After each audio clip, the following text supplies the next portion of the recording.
Ang hangin sa dapit hapon, na karaniwang nagdadala ng amoy ng basang lupa mula sa pampang ng Ilog Pampanga, ay may kakaibang dala sa araw na iyon. Ang hanging marahang umiihip sa Barangay San Roque ay may dalang hindi pangkaraniwan. Isang masangsang na amoy na nagpakunot sa noo ng mga tao at nagpabagal sa kanilang mga hakbang. Sa isang payapang barangay tulad ng San Roque, ang maliit na pagbabago ay sapat na para magtanong ang mga residente sa kanilang sarili. Lalo na kung ang naamoy ay isang bagay na nagpapabigat sa dibdib at nagpapagulo sa isipan.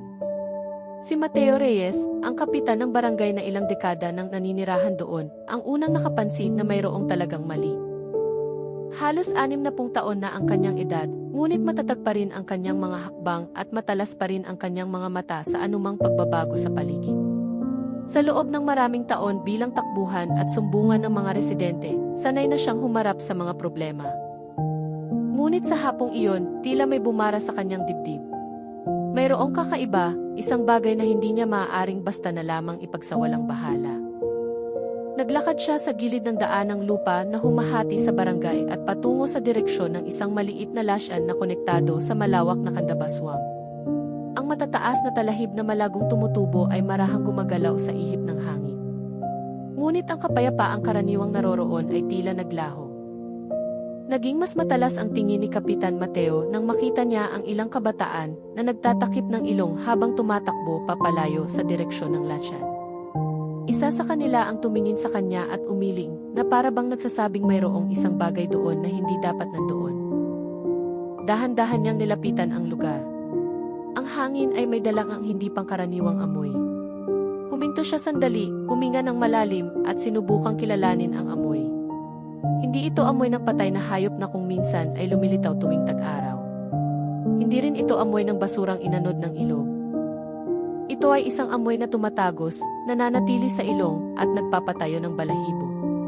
Naisip niya na baka may malaking hayop na namatay at naipit sa lasyan. Ngunit dahan-dahang tinanggihan ng kanyang puso ang dahilang iyon.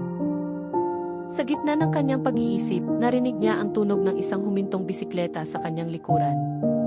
Si Aling Nelia, isang tindera ng isda mula sa palengke, ay bumaba sa kanyang bisikleta habang hawak ang kanyang dibdib. Ang pag-uwi mula sa palengke ay nagpagod sa kanya. Ngunit may lakas pa rin siyang tumingin kay Kapitan Mateo nang may pag-aalala.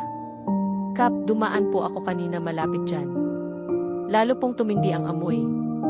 Halos masuka na po ako sa tindi, mahinang sabi niya. Dahan-dahang tumango si Kapitan Mateo at tumingin sa lasyan na nagsisimula ng dumilim sa paglubog ng araw.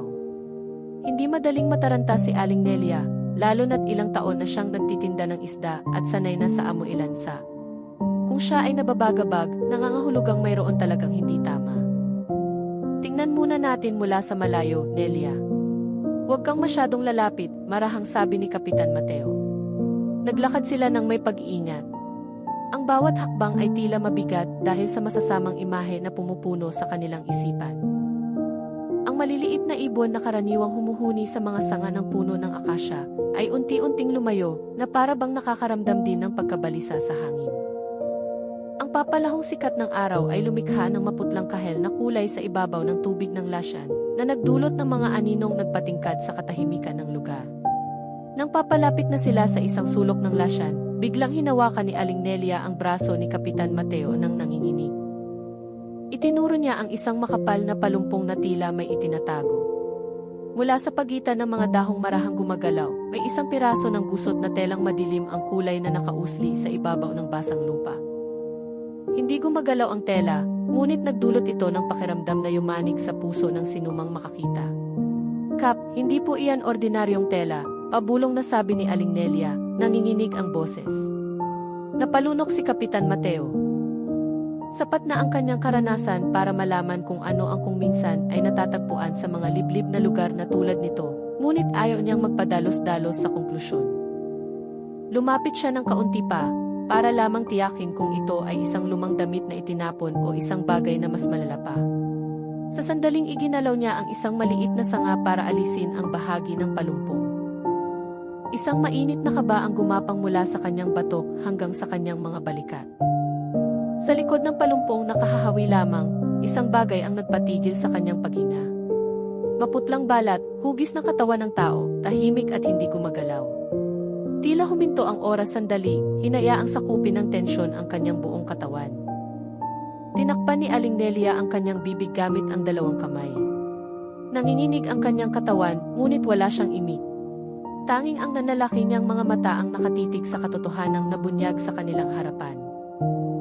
Naramdaman ni Kapitan Mateo na nanghina ang kanyang mga tuhod, hindi dahil sa takot, kundi dahil sa pagkaalam na anuman ang nangyari, yayanig ang kanyang barangay ng isang malaking pangyayari.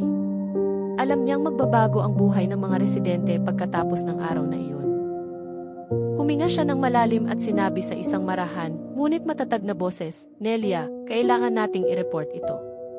Hindi ito isang bagay na maaari nating ipagpaliban kahit isang minuto. Pakiusap, umuwi ka muna. Tawagin mo ang anak mo para samahan ka. Pagkatapos, samahan mo ako sa bahay ni Sargento para mag-report." Tumango si Aling Nelia ng walang imik at nagmamadaling umalis, kahit na tila nanginginig ang kanyang mga hakbang. Samantala, nanatili si Kapitan Mateo ng ilang sandali, nakatitig sa palumpong na naglalaman ng madilim na lihim. Naramdaman niyang lalong bumigat ang hangin sa kanyang paligid, at ang lalong nagpagulo sa kanyang isipan ay ang malakas na hinala na hindi lamang ito ang nag-iisang natagpuan.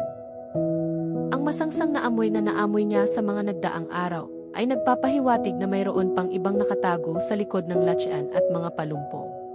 Nang sa wakas ay tumalikod siya at nagsimulang maglakad, ang mga anino ng dapit hapon ay tila lalong dumilim.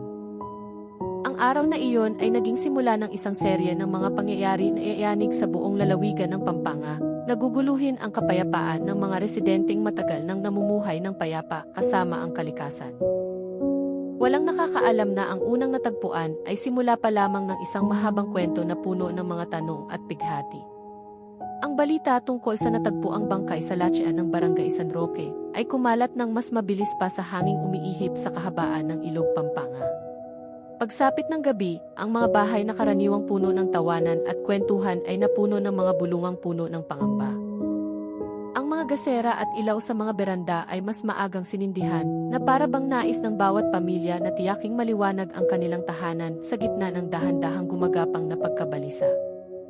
Sa harap ng bahay ni Kapitan Mateo, ilang kalalakihan ang nakaupo sa isang banig habang naghihintay ng kumpirmasyon. Ngunit hindi nagtagal ang katahimikang iyon nang basagi ng mga ilaw ng sasakyan ng mga pulis ang katahimikan ng barangay. Dalawang motorsiklo ng pulis ang sumunod sa isang patrol car na huminto sa tapat mismo ng kapilya. Si Police Staff Sergeant Marco Villanueva ang unang bumaba. Seryoso ang kanyang mukha, ngunit matalas ang tingin na nagpapakitang hindi lamang siya dumating para mag-inspeksyon, kundi para gumawa ng konkretong hakbang. "Kap, natanggap na po namin ang report mula kay Aling Nelia at sa inyo. Kailangan nating kumilos ng mabilis ngayong gabi," sabi ni Marco na may seryosong tono, ngunit magalang pa rin. Tumango si Kapitan Mateo at pinatuloy si Marco at ang dalawa pang kasama patungo sa lokasyon. Alam niyang hindi ligtas ang lesyan sa gabi, ngunit ang pagpapaliban ay nangangahulugang pagbibigay ng pagkakataon sa mga mababangis na hayop o agos ng tubig na baguhin ang sitwasyon sa lugar na maaaring makasira sa ebidensya. Ipinahiram niya ang kanyang malaking flashlight, isang luma ngunit matibay na flashlight na ilang taon na niyang kasama sa pagroronda. Nang makarating sila sa lokasyon, ang masangsang na amoy ay nanatili pa rin sa hangin. Tinagos ng mga flashlight ng mga pulis ang kadiliman ng gabi, na nagparamukhang gumagalaw na mga nilalang ang mga anino ng mga puno ng akasya. Sumenya si Marco sa isa niyang kasama na suriin mula sa isang ligtas na distansya. At sa loob lamang ng ilang minuto, napigil ang paghinga ng mga pulis. Natagpuan nila hindi lamang isa, kundi dalawa pang bangkay sa loob ng ilang metro mula sa unang natagpuan. Matagalan na natiling tahimik si Marco. Mabilis na tumatakbo ang kanyang isipan, ngunit hindi nakaligtas sa pighati ang kanyang puso. Hindi lamang dahil sa nakakatakot ang natagpuan, kundi dahil alam niyang ang bawat bangkay ay isang taong minsan nang minahal ng kanilang pamilya. Hindi lamang ito isang kaso, kundi isang trahedya na maaaring magpaguho sa maraming puso. Agad siyang tumawag sa Candaba Municipal Police Station para humingi ng karagdagang tulong. Matatag ang kanyang boses, ngunit para kay Kapitan Mateo na nagmamasid mula sa malapit, malinaw na may mabigat na pasanin ang binata. Pagsapit ng hating gabi, isang sasakyan ng Soko, scene of the crime operatives, mula sa Camp Olivas ang dumating na sinundan ng isang ambulansya. Tahimik na nagtrabaho ang mga taga-Soko. Tanging ang tunog ng kanilang mga hakbang at marahang paghinga ang maririnig sa gitna ng gabi. Ang bawat bangkay ay minarkahan, kinunan ng litrato at paunang sinuri. Seryoso ang mga mukha ng mga opisyal, ngunit paminsan-minsan ay makikita ang mga matang hindi maitago ang matinding habag. Ang unang pag-ahon ay isinagawa ng may buong pag-iingat.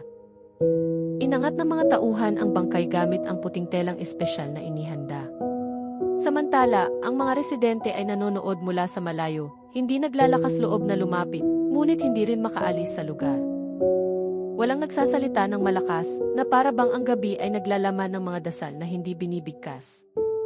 Habang isa-isang inaangat ang mga bangkay, lalong tumindi ang pangamba sa mga residente. Si Aling Nelia ay nakatayo na may takip na tela sa bibig, ngunit hindi niya maitago ang panginginig ng kanyang mga kamay. Pakiramdam niya ay naging isang dayuhan at mapanganib na lugar ang kanyang paligid. Nilapitan ni Marco ang mga residente upang ipaliwanag na posibleng mas marami pa ang bilang ng mga bangkay kaysa sa natagpuan nila sa gabing iyon. Marahan siyang nagsalita, ngunit nanatiling malinaw ang kanyang pagiging matatag. Bukas ng umaga, magpapadala kami ng karagdagang team para suriin ang buong Lasyan hanggang sa daluyan ng tubig. Umaasa kami na mananatiling kalmado ang lahat at hindi papasok sa anumang lugar na aming minarkahan. Tumango si Kapitan Mateo at dinagdagan ito ng may otoridad na boses. Tulungan natin ang mga pulis. Panatilihin nating maayos ang barangay. Huwag magpakalat ng kwento hanggat hindi pa malinaw ang katotohanan. Gusto nating matapos ang problemang ito, hindi magdagdag ng gulo. Ang mga salitang iyon ay bahagyang nagpakalma sa mga residente, kahit nananatili ang takot sa kanilang mga puso. Sa gabing iyon, matapos ang halos 3 oras na operasyon, naitala ng mga pulis na may ilang bangkay na natagpuan sa magkakalayong lugar. Ang bilang na iyon ay ikinagulat ng lahat. Walang sinuman ang nag-akala na sa likod ng tila ordinaryong Lasyan ay may nakatagong ganito kalaking trahedya. Sa isang maliit na pansamantalang post na itinayo malapit sa kapilya, sinimula ni Marco at ng kanyang team na isulat ang paunang ulat. Ang liwanag mula sa isang lampara ay nagpapakita ng anino ng pagod sa kanilang mga mukha. Ngunit walang sinuman ang nagreklamo. Alam nilang ang gabing iyon ay simula pa lamang ng isang mahabang gawain na magtatakda ng sagot para sa maraming pamilya. Nang dahan-dahang gumapang ang bukang liwayway, naging malambot ang kulay ng kalangitan na para bang sinusubukan ng kalikasan na pakalmahin ang mga pusong nababagabag. Ngunit para sa mga residente ng Barangay San Roque at sa mga pulis na nagtrabaho buong magdamag, ang bagong araw ay nagdala ng mapait na katotohanan na ang nangyari ay hindi lamang isang maliit na insidente. Mayroong isang bagay na mas malaki ang nakatago sa likod ng tahimik na Lasyan. Naghihintay na mabunyag ng paunti-unti. At iyon ang magiging unang hakbang patungo sa isang mahabang pagbubunyag na iayanig sa maliit na barangay sa tabi ng Ilog Pampanga. Sa umagang iyon, ang Barangay San Roque ay binalot ng isang kapaligirang iba sa karaniwan. Kasisikat pa lamang ng araw, ngunit ang maliit na daan patungo sa Lasyan ay puno na ng mabilis na mga hakbang ng mga pulis na may dalang kagamitan sa investigasyon.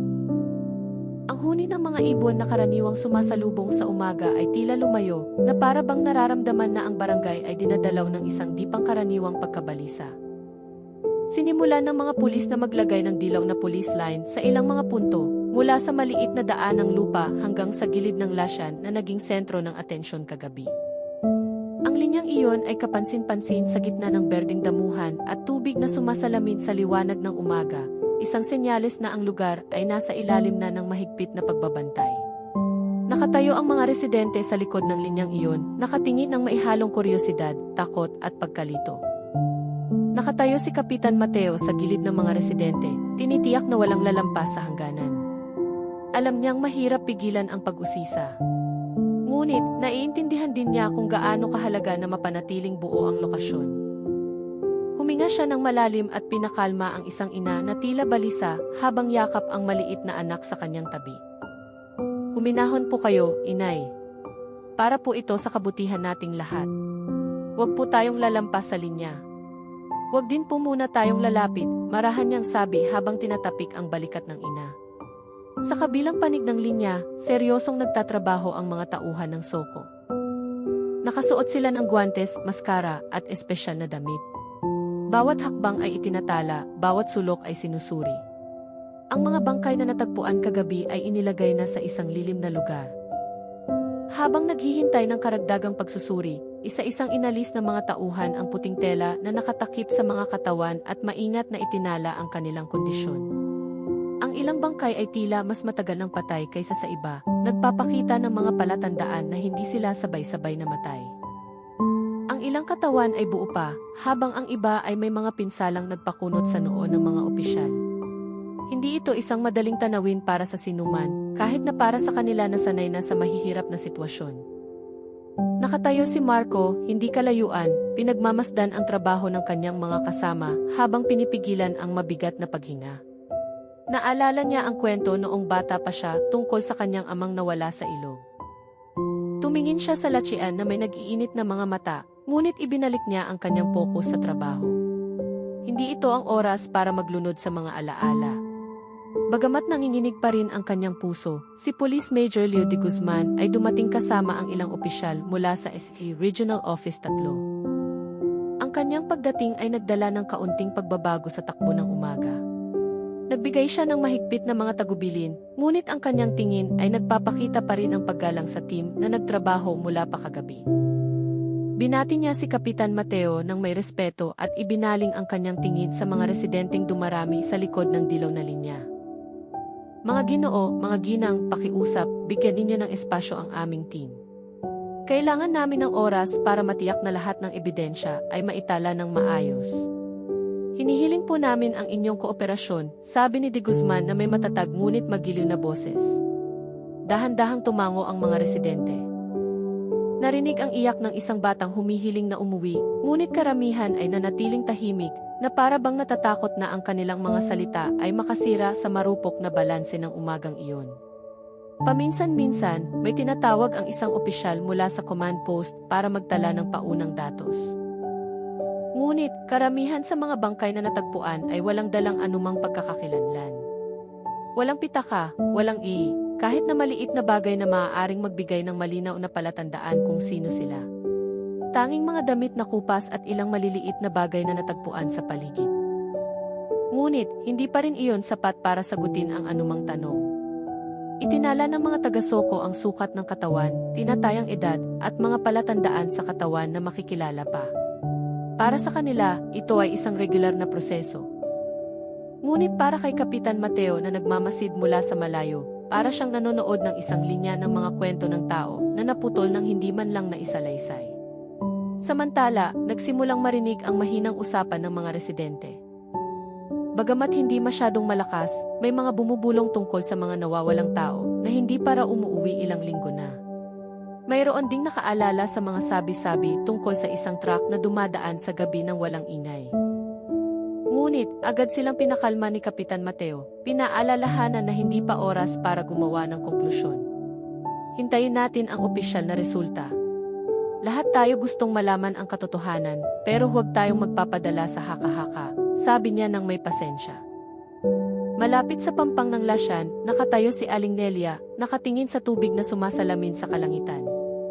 Malungkot ang kanyang mukha, na para bang hindi pa siya ganap na nakakabawi mula sa gulat ng nakaraang gabi.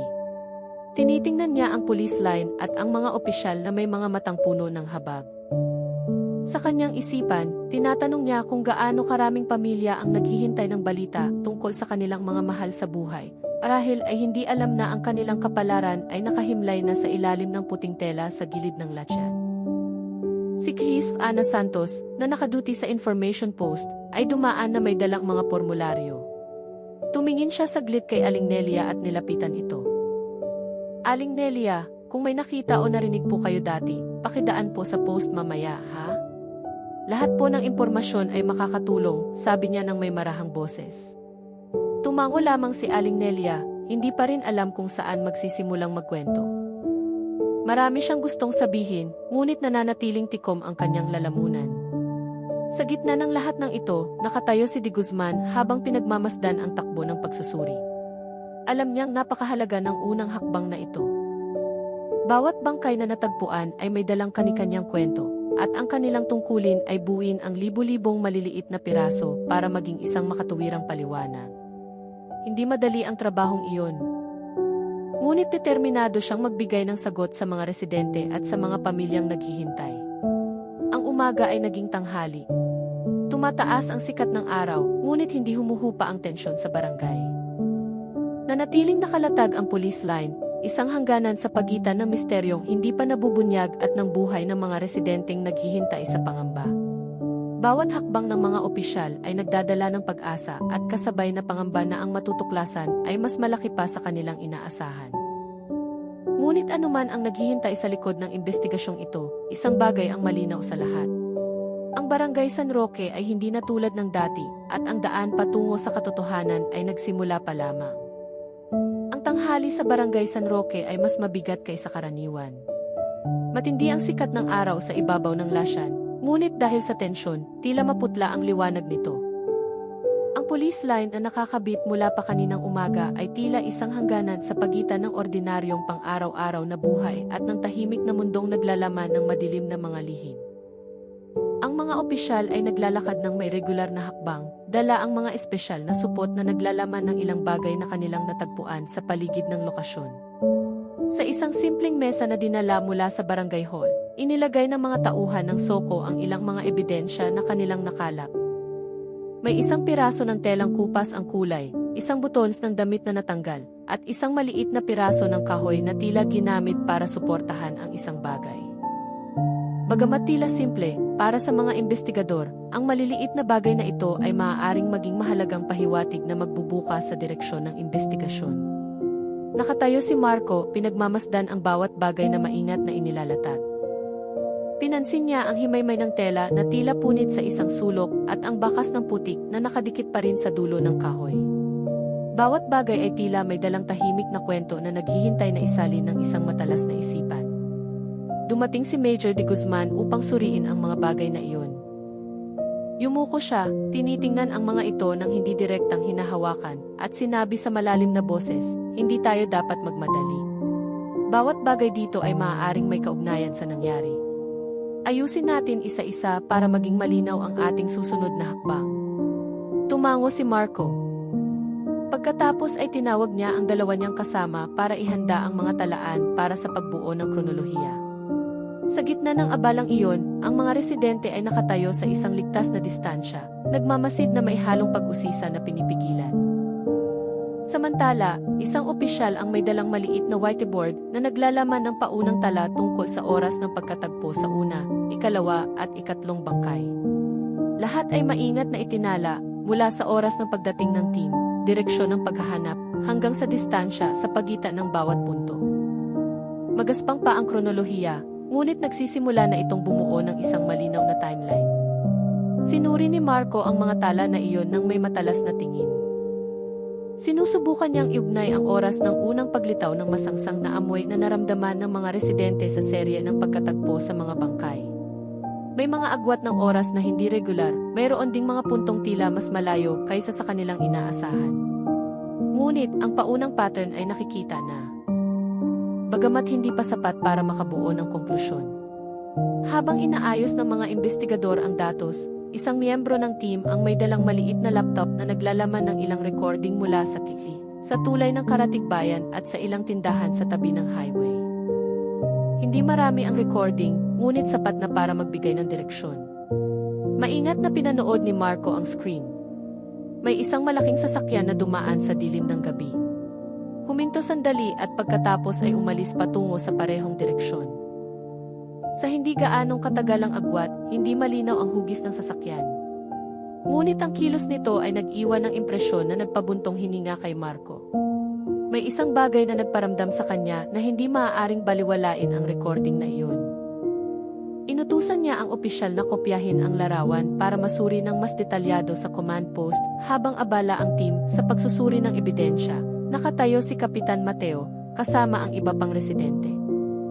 Bagamat hindi direktang kasali sa gawain ng mga pulis, nararamdaman niya ang moral na responsibilidad na manatili roon bilang kinatawan ng barangay. Binati niya ang isang ina na tila balisa at pinakalma ito sa abot ng kanyang makakaya.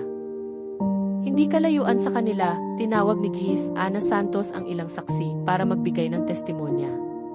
Umupo sila sa terasa ng kapilya na ngayon ay ginawang lugar para sa pagtatala. Si Aling Nelia ang unang saksing kinapanayam sa araw na iyon.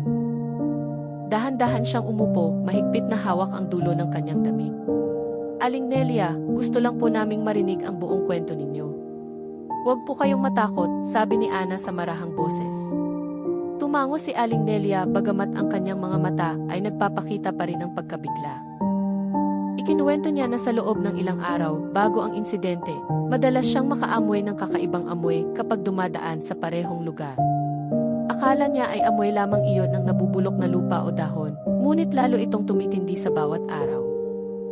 Minsan din daw siyang nakakita ng isang sinag ng ilaw mula sa direksyon ng Lasyan noong madaling araw nang mas maaga siyang umuwi mula sa palengke. Ngunit noon, hindi siya naghinala dahil akala niya ay ilaw lamang iyon ng mga mangingisda. Ngayon, matapos ang pangyayaring ito, nagsimula niyang balikan ang mga detalyeng dati niyang binaliwala. Pagkatapos ni Aling Nelia, isang matandang lalaki ang lumapit para magbigay ng testimonya. Siya ang may-ari ng maliit na sari-sari store sa gilid ng daan ng lupa patungo sa Lasyan.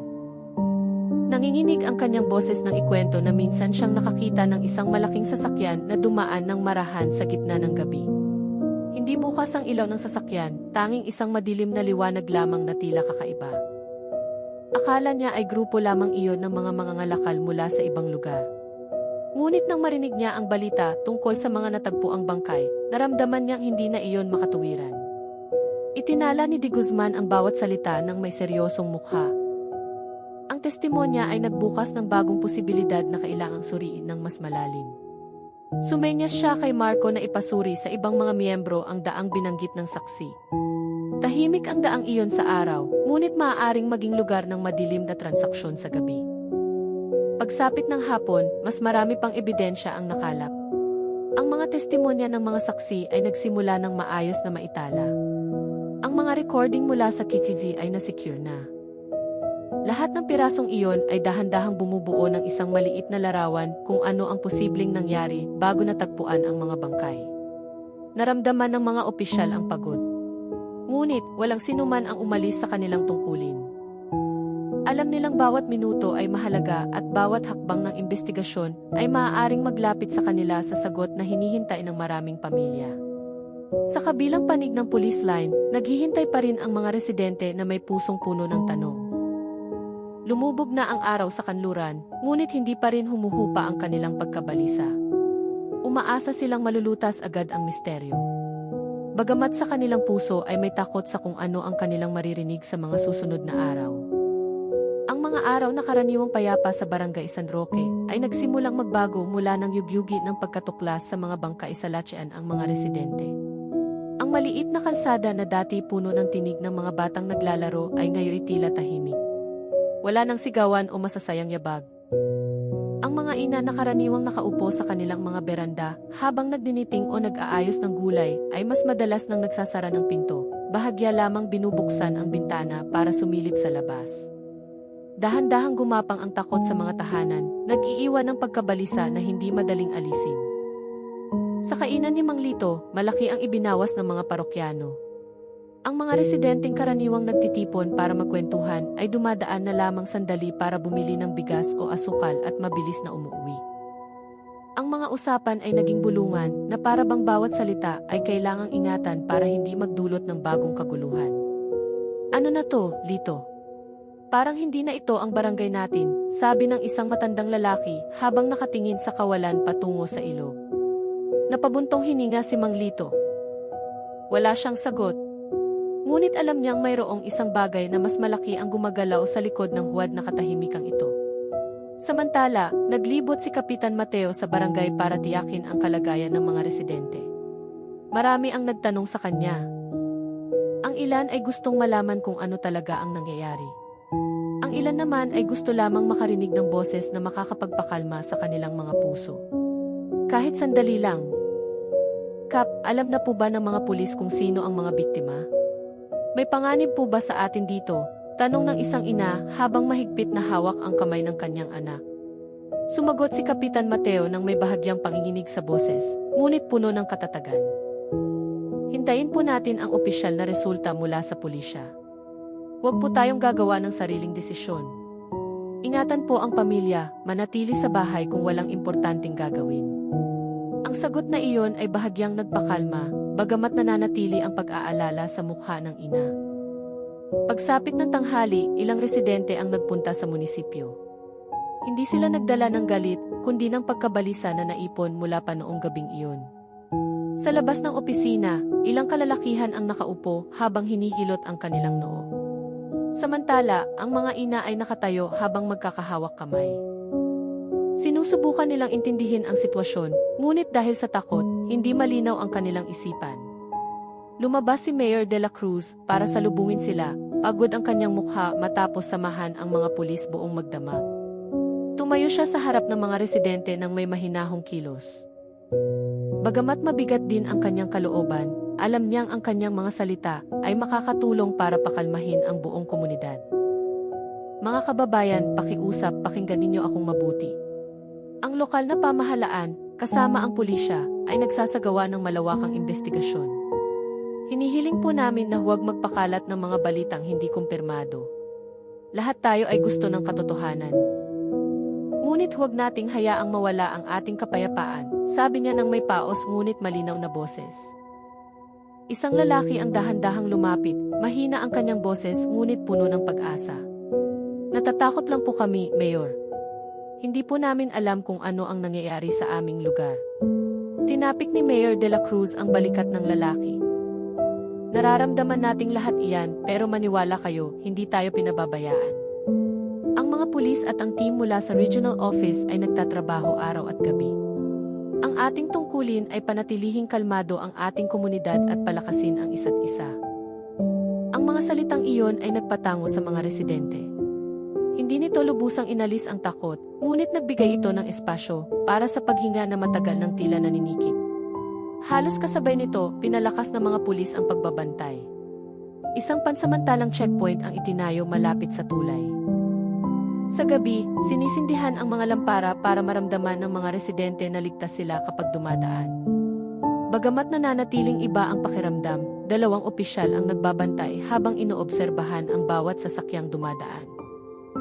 Bagamat karamihan sa mga residente ay piniling huwag lumabas ng bahay paglubog ng araw, regular na isinasagawa ang pagpapatrolya kahit na sa mga maliliit na kalsadang bihirang daanan.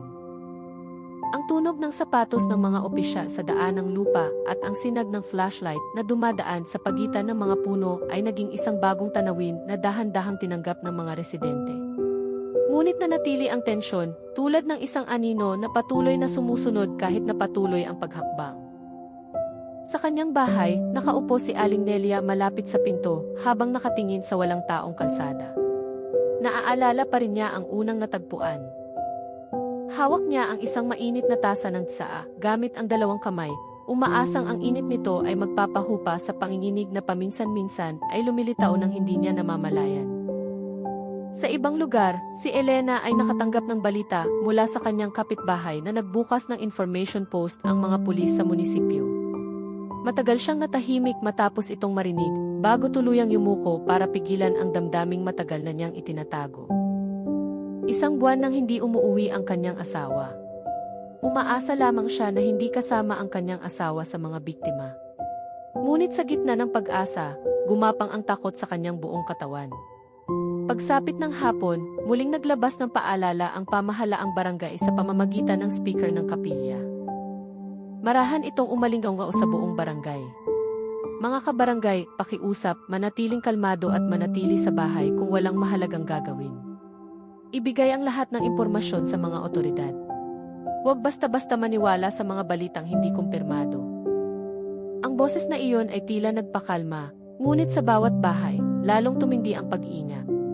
Nagkandado ng pinto ang mga residente, mas maagang nagsindi ng ilaw, at tiniyak na mas maagang natutulog ang mga bata sa gabing iyon. Walang nakakaalam kung ano ang mangyayari kinabukasan. Ngunit, lahat ay umaasa na ang bagyong ito ay malapit ng matapos. Nagtapos ang araw na iyon na may maputlang kulay ng takip silim, na para bang nararamdaman din ng araw ang bigat na bumabalot sa maliit na komunidad na iyon. dumating ang gabi, walang sinuman ang tunay na nakatulog ng mahimbing. Ang Barangay San Roque ay naghihintay na lamang sa susunod na hakbang ng investigasyon na dahan-dahang magdadala sa kanila patungo sa isang katotohanang hindi nila sukat akalain. Muling bumaba ang gabi sa Barangay San Roque. Ngunit, ang liwanag mula sa command post ng investigasyon ay lalong tumingkad. Sa gilid ng maliit na basketball court na karaniwang ginagamit ng mga residente para mag-ensayo ng sayaw o pagpapalipad ng saranggola, ngayon ay nakatayo ang isang malaking tolda na may mahabang mesa na puno ng mga dokumento, mapa, at kagamitan sa komunikasyon. Sa ilalim ng nanginginig na liwanag ng lampara na hinihipan ng hangin, walang tigil na nagtatrabaho ang mga investigador. Nakaupo si Major de Guzman sa dulo ng mesa, nakatingin sa isang malaking mapa na nagpapakita ng mga punto kung saan natagpuan ang mga bangkay. Ang mga puntong iyon ay kalat sa Lasyan, pampang ng ilog, at sa daan ng lupa na nag-ugnay sa San Roque at sa bayan. Kung titignan sa unang tingin, tila walang pattern, ngunit habang tumatagal ang kanyang pagtingin, lalong lumalakas ang kanyang kutob na lahat ng puntong iyon ay magkakaugnay. Hindi ito maaaring nagkataon lang, bulong niya habang tinutuktok ang dulo ng kanyang ballpen sa mapa. Si Marco, na tumutulong sa paggawa ng kopya ng ruta ng patrolya, ay lumapit. Tumingin siya sa mapa na parang isang mahirap na palaisipan. Nag-aalinlangan ang kanyang boses. Sa tingin ninyo, sir, alam na alam ng salarin ang lugar na ito. Kasi ang mga daanang ito ay piling residente lang ang gumagamit. Matagal na tinitigan ni de Guzman ang binata bago sumagot. Malamang, trabaho ito ng isang taong alam kung kailan kikilos at saan hihinto, hindi ito basta-basta. Nagdulot ng kilabot kay Marco ang sagot na iyon. Tumingin siya sa linya ng ilog sa mapa at naalala kung paano nawala ang kanyang ama sa isang daluyan ng tubig na hindi kalayuan sa kanilang lugar. Isang saglit na pighati ang lumitaw, ngunit mabilis niyang pinunasan ang kanyang mukha at ibinalik ang focus. Sa kabilang banda ng command post, inaayos ng mga tauhan ng Soko ang resulta ng paunang pagsusuri. Nagsimula silang makahanap ng mga pattern na hindi maaaring baliwalain. Ilang biktima ay may magkakatulad na pisikal na katangian at posibleng namatay sa hindi gaanong malayong agwat ng panahon.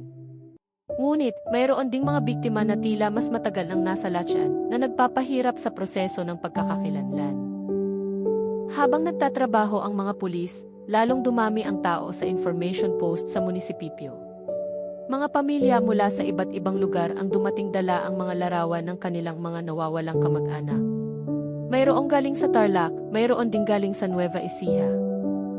Maingat na tinanggap ni Giz Ana Santos ang bawat bisita, maingat na nagtala at sinubukang iugnay ang datos sa impormasyong dumarating mula sa Soko team. Bawat pakikipag-usap sa pamilya ng biktima ay nagdadala ng sariling bigat sa emosyon. Isang ina ang dumating na namamaga ang mga mata, dala ang larawan ng kanyang anak na nawawala 2 buwan na. Mayroon ding isang ama mula sa ibang bayan na hawak ang isang folder ng mga dokumento. Nanginginig ang kanyang kamay sa buong pag-uusap. Itutugma po namin ang lahat ng datos, ma'am. Pakiusap po, maghintay lang po tayo. Magbibigay po ako ng balita kapag may progreso, sabi ni Ana sa boses na sadyang pinalambot. Sa labas ng post, lalong tumindi ang tensyon. Dumami ang mga nagpapatrolyang pulis. Sa gabi, makikita ang mga sasakyan ng pulis na dumadaan sa mga maliliit na kalsadang dati hindi masyadong pinapansin. Ang sinag ng flashlight ay paminsan-minsang dumadaan sa gilid ng mga palumpong na tila ordinaryo sa araw, ngunit naglalaman ng madilim na anino pagsapit ng gabi. Naramdaman ng mga residente ang mas madalas na presensya ng mga pulis. Ang ilan ay bahagyang gumaan ang loob, bagamat na natiling maingat. Ngunit para sa ilan, ang madalas na pagkakita sa mga opisyal ay lalong nagpaalala sa kanila na hindi biro ang nangyayari. Dahil dito, marami ang nanatili na lamang sa loob ng bahay, nakatingin sa kanilang mga pintong mahigpit na nakasara. Sa kanyang bahay, nakaupo si Kapitan Mateo sa harap ng bintana, nakatingin sa tahimik na kalsada. Naramdaman niya ang napakalaking pagbabago sa buhay ng kanyang mga nasasakupan. Karaniwan, tumatanggap siya ng mga bisitang dumadaan para lamang makipagkwentuhan. Ngunit ngayon, mas madalas niyang pinapakalma ang mga residenteng dumarating na may takot. Alam niyang ang kanyang tungkulin ay hindi lamang bantayan ang kapaligiran, kundi pati na rin tiyakin na hindi manghina ang loob ng kanyang mga residente sa gitna ng kawalan ng katiyakan. Ang usapan ng mga pulis tungkol sa posibleng isang kriminal na sindikato ay nagpatibok ng kanyang puso. Dahan-dahan niyang isinara ang bintana at inayos ang banig na nakarolyo sa sala. Sa sulok ng silid, isang maliit na radyo ang nagpapatugtog ng balita mula sa syudad. Binanggit na pinalalawak ang investigasyon hanggang sa mga lugar na dati hindi kasama sa kalkulasyon. Sa likod ng tolda ng command post, tinawag ni De Guzman si Marco para pag-usapan ang bagong ulat mula sa isang saksi sa kalapit na barangay. Sinabi ng saksi na nakita niya ang paggalaw ng isang malaking sasakyan patungo sa direksyon ng Lashan sa loob ng 2 magkasunod na gabi. Kumunot ang noo ni De Guzman. Kung totoo iyan, pinapalakas nito ang ating hinala na ginamit ang daanang iyon ng higit sa 1 beses, sabi niya habang tinuturo ang mapa. Tumango si Marco, ngunit bumigat ang kanyang kalooban. Nararamdaman niyang mayroong isang bagay na hindi simple ang kanilang hinaharap. Nagbigay siya ng maikling saludo at nagmamadaling ayusin ang team para sa paghahanap sa gabi. Sa labas ng tolda, nag-iingay ang mga kuliglig. Ngunit, iba ang tunog ng kalikasan mula nang mangyari ang insidente. Dahan-dahan ang takbo ng oras. Bawat minuto ay tila naghihintay ng isang bagay na hindi pa nakikita, ngunit nararamdaman na ang anino. Ang investigasyong iyon ay hindi na lamang isang tungkulin para sa mga pulis.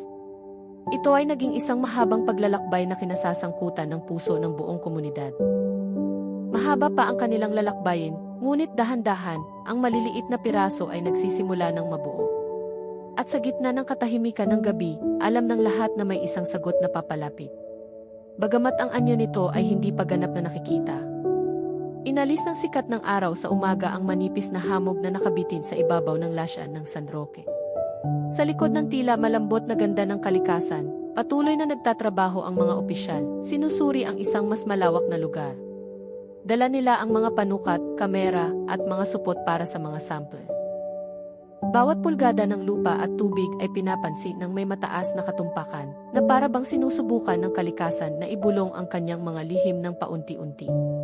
Nakatayo si Major De Guzman sa isang punto na bagong tuklas ng search team. Tumingin siya sa paligid ng may buong atensyon. Hindi kalayuan sa kanyang kinatatayuan, may isang maliit na daanan na natatakpan ng damo, ngunit nagpapakita pa rin ng mga bakas na tila dinaanan ng isang mabigat na sasakyan. Ang daanang iyon ay mula sa pangunahing daanang lupa, pababa sa isang mas mamasa-masa at liblib na lugar. Lumapit si Marco na may dalang mga tala. Tumingin siya sa daanan pagkatapos ay kay De Guzman. May ganito ring daanan sa 2 naunang punto, sir, marahan niyang sabi. Hindi ito karaniwang dinadaanan ng mga residente. Parang isang pasukan na sadyang pinili dahil tahimik. Tumango si De Guzman. Ito ang kinatatakutan ko. Pero ito rin ang hinala ko mula pa sa simula. Hindi ito basta isang taong nagtapon lang ng biktima. May malinaw na pattern, isang tahimik na lugar, madaling puntahan, at isang lokasyong hindi nakikita mula sa pampublikong daan. Pagkatapos ay lumapit siya sa isang malaking puno ng nara na hindi kalayuan.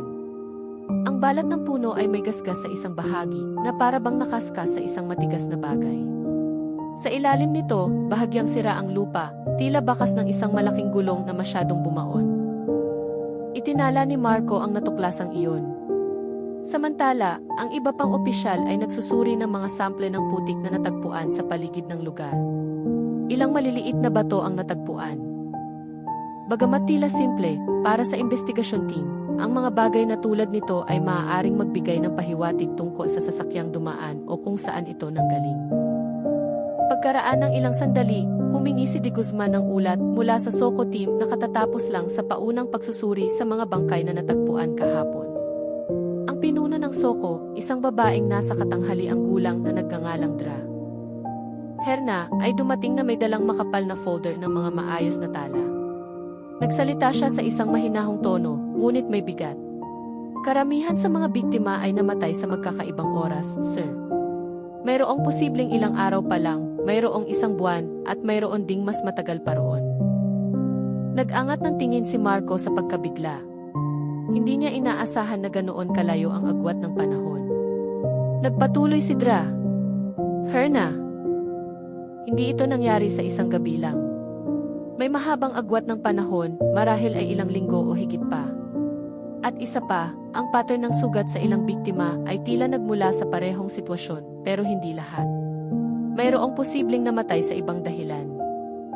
Ipinikit ni De Guzman ang kanyang mga mata sandali. Naramdaman niya ang tensyon na dahan-dahang gumapang mula sa kanyang batok patungo sa likod.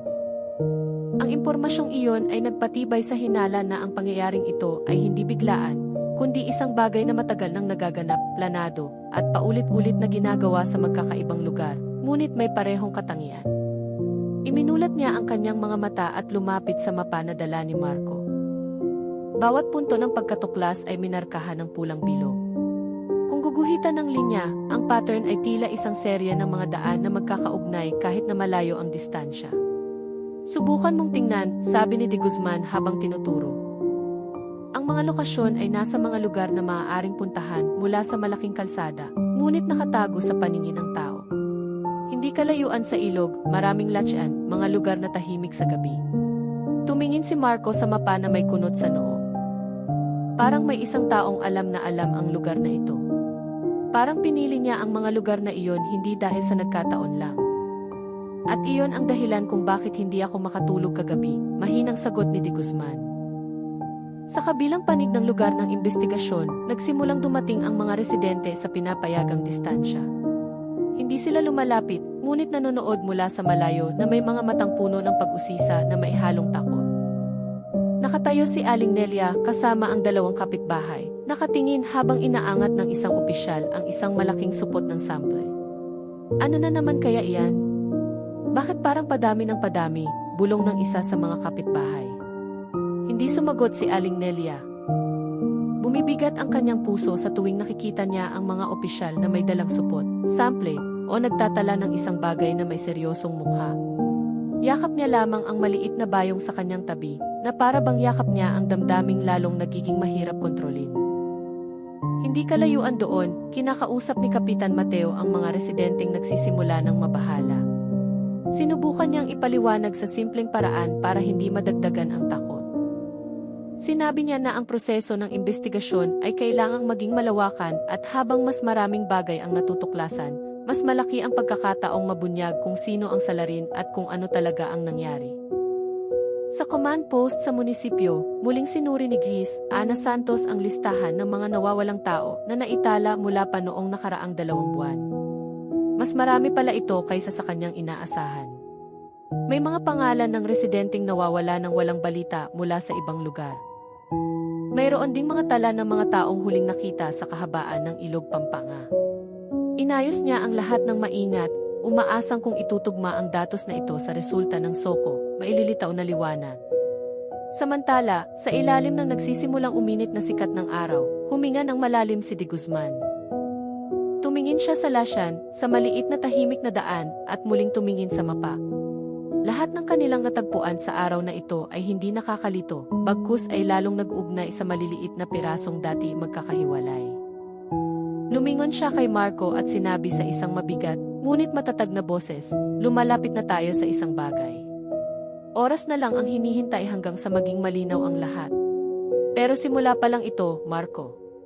Ano man ang naghihintay sa atin ay maaaring mas malaki pa sa inaasahan natin. Dahan-dahang tumango si Marco. Alam niyang ang mga salitang iyon ay hindi lamang haka-haka. Bumibilis ang tibok ng kanyang puso, ngunit hindi nang hina ang kanyang determinasyon. Sa kalayuan, ang tunog ng hangin na dumadaan sa mga puno ng latsean ay parang isang mahinang bulong. Na para bang ang kalikasan mismo ay nagtatago ng isang mahabang kwento na matagal nang nakatago. Isang kwentong dahan-dahang nabubuksan isa-isa, na nangangailangan ng tapang mula sa sinumang sumusubok na ibunyag ang katotohanan sa likod nito. Nagsimula nang lumubog ang araw nang dahan-dahang gumapang ang takip-silim sa likod ng mga puno ng kawayan. Ang barangay San Roque ay muling nasa ilalim ng malambot na anino ng dapit hapon. Ngunit, ang kalooban ng mga residente ay puno pa rin ng tensyon na hindi pa humuhupa. Sa mga beranda, ilang tao ang nakaupo sa katahimikan. Paminsan-minsan lamang nagpapalitan ng tingin na para bang tinitiyak na hindi sila nag-iisa sa pagharap sa takot. Sa command post ng barangay, sinimula ni Marco at ng ilang pulis na tipunin ang mga residenteng gustong magbigay ng testimonya. Ang Ang mga ulat na natanggap kagabi ay sapat na para ituon ng mga investigador ang kanilang atensyon sa lugar sa paligid ng maliit na daan patungo sa Lasyan. Hiniling ni Marco sa bawat saksi na magkwento ng tapat ng walang takot, dahil bawat detalye, gaano man kaliit, ay maaaring maging mahalagang pahiwatig. Isang binata na nagngangalang Ramil ang nakaupo sa isang plastik na upuan, nanginginig ang mga kamay. Karaniwan siyang nagtitinda ng turon malapit sa kanto ng malaking kalsada na dinadaanan ng mga sasakyan mula sa labas ng barangay. Mahina ang kanyang boses nang magsimulang magkwento. Nitong mga nakaraang linggo, madalas po akong makakita ng malalaking sasakyan na dumadaan sa gabi, sir. Madilim po ang ilaw, parang sinadyang hinaan, minsan humihinto sandali malapit sa abandonadong tindahan, saglit lang po, tapos aalis na ulit. Inilapit ni Marco ang kanyang katawan, nakikinig ng hindi sumasabad. Pinagmamasdan niya ang bawat kilos ni Ramil, tinitiyak na komportable ito. Naaalala mo ba ang kulay o hugis ng sasakyan? Dahan-dahang umiling si Ramil. Malayo po, madilim. At natatakot po ako, pero sa tunog po, malaking truck, sir. Mabigat po ang tunog kahit parang pinipigilan. Nagtala si Marco. Mayroong kakaiba na hindi pa niya maaaring sabihin, ngunit ang ulat na iyon ay tugma sa ibang mga testimonya. Pagkatapos ni Ramil, isang matandang lalaki na nagngangalang Mang Ambo ang lumapit ng may mabagal na hakbang. Bago pa matagpuan ang mga bangkay, minsan daw siyang nakakita ng isang dayuhang lalaki na gumagala malapit sa ilog noong madaling araw. May dala itong malaking bag at ilang beses na tumingin sa direksyon ng kalsada, na para bang tinitiyak na walang nakatingin. Nang lumapit si Mang Ambo, agad itong umalis ng hindi lumilingon. Mang Ambo, mga anong edad po kaya siya? Marahang tanong ni Marco. Kumunot ang noo ni Mang Ambo, sinusubukang alalahanin. Mga 35 siguro. Katamtaman ang katawan, mabilis maglakad, pero hindi parang takot, parang alam niya ang gagawin. Muling nagtala si Marco. Ang testimonya ay lalong nagpatibay na ang mga kahina-hinalang aktibidad ay mas matagal nang nangyayari kaysa sa paunang hinala. Nang magsimulang dumilim, dinala ng mga opisyal ang isang laptop at ilang maliliit na aparato sa command post. Ang mga recording mula sa kiki, sa tulay at sa tindahan sa gilid ng kalsada ay muling sinuri. Dahan-dahang pinag-ugnay ang mga datos. Dumating si Major de Guzman ilang sandali pagkatapos. Agad siyang umupo sa tabi ng opisyal na nagpapatakbo ng recording. Ang liwanag mula sa screen ay tumama sa kanyang mukha na puno ng konsentrasyon. Sa pinabagal na recording, isang malaking sasakyan ang dahan-dahang gumagalaw sa tahimik na kalsada. Madilim ang kulay nito at hindi malinaw ang hugis, ngunit may isang kapansin-pansing katangian. Tingnan ninyo ang likuran, sabi ni de Guzman habang tinuturo ang screen. May mahabang gasgas, marahil ay tumama sa isang bagay. Maingat na tiningnan ni Marco. Hindi gaanong malalim ang gasgas, ngunit sapat na para makita kung pagmamasdang mabuti. Sinubukan ng ibang opisyal na liwanagan ang contrast ng imahe para mas makita ng malinaw. Ang susunod na recording ay nagpakita ng ibang sasakyan, o marahil ay pareho rin, na dumaan mula sa ibang direksyon sa ibang gabi. Pareho ang pattern, madilim na ilaw, mabagal na takbo, at humihinto lamang ng ilang segundo malapit sa isang lugar na tila isang bakanting lot bago umalis. Hindi nagtagal, ipinalabas ang recording mula sa tindahan sa gilid ng kalsada. Sa recording, isang lalaki ang nakatayo malapit sa estante ng mga inumin, nakatingin sa labas ng may pagkabalisa. Nakasuot siya ng madilim na sombrero at kupas na jacket. Saglit lamang siya roon, bumili ng isang bote ng tubig, at nagmamadaling umalis. Napansin ko ang kanyang mga hakbang, parang maihinihintay siya sa labas, marahang sabi ni Marco. Dahan-dahang tumango ang ibang opisyal, dahil ang mga hakbang ng lalaki ay tila nagpapahiwatig na hindi siya komportable sa isang pampublikong lugar. Si Aling Nelia, na nagkataong malapit sa command post, ay nanood mula sa isang ligtas na distansya. Pinisil niya ang dulo ng kanyang mahabang damit na babalisa. Bawat piraso ng recording ay tila anino ng isang taong may itinatago, at ang aninong iyon ay lalong nagpapagulo sa kanyang isipan. Marahang nilapitan ni Giz Ana Santos si Aling Nelia. Kung pagod na po kayo, magpahinga na po muna kayo. Marami na po kayong nakitang mabibigat na bagay nitong mga nakaraang araw. Umiti lamang ng bahagya si Aling Nelia. Salamat. Pero gusto ko ring malaman kung ano talaga ang nangyari. Sa kabilang bahagi ng post, narinig ang boses ng isang opisyal na tumatawag kay De Guzman. Nakahanap sila ng karagdagang recording mula sa kamera ng isang residente na nakatutok sa kanto ng maliit na kalsada malapit sa bukid. Ang recording ay nagpakita ng parehong sasakyan na dumaan ng 2 beses sa iisang gabi, ngunit mula sa magkaibang direksyon. Hindi ito karaniwan. Ang daanang iyon ay hindi pampublikong daan. Tanging mga residente lamang sa paligid ang nakakaalam na ang daanang iyon ay maaaring tumagos sa lesyan. Sa isipan ni De Guzman, isang hinala ang lalong luminaw. Kung ang sasakyang iyon ay lumitaw sa parehong lugar at oras ng paulit-ulit, nangangahulugang may isang taong gumagamit ng isang madilim na daanan na hindi alam ng marami. Naramdaman ni Marco ang panginginig sa kanyang dibdib. Naalala niya ang mga lumang sabi-sabi tungkol sa mga kahina-hinalang paggalaw sa daanang iyon. Ngunit dati, itinuturing itong kwentong bayan lamang. Ngayon, ang kwentong iyon ay tila isang babala na huli nang napansin. Habang lumalalim ang gabi, patuloy na sinuri ng mga investigador ang bawat recording. Walang nagmamadali. Lahat ay ginawa ng may katumpakang tila kayang basagin ang katahimikan ng gabi.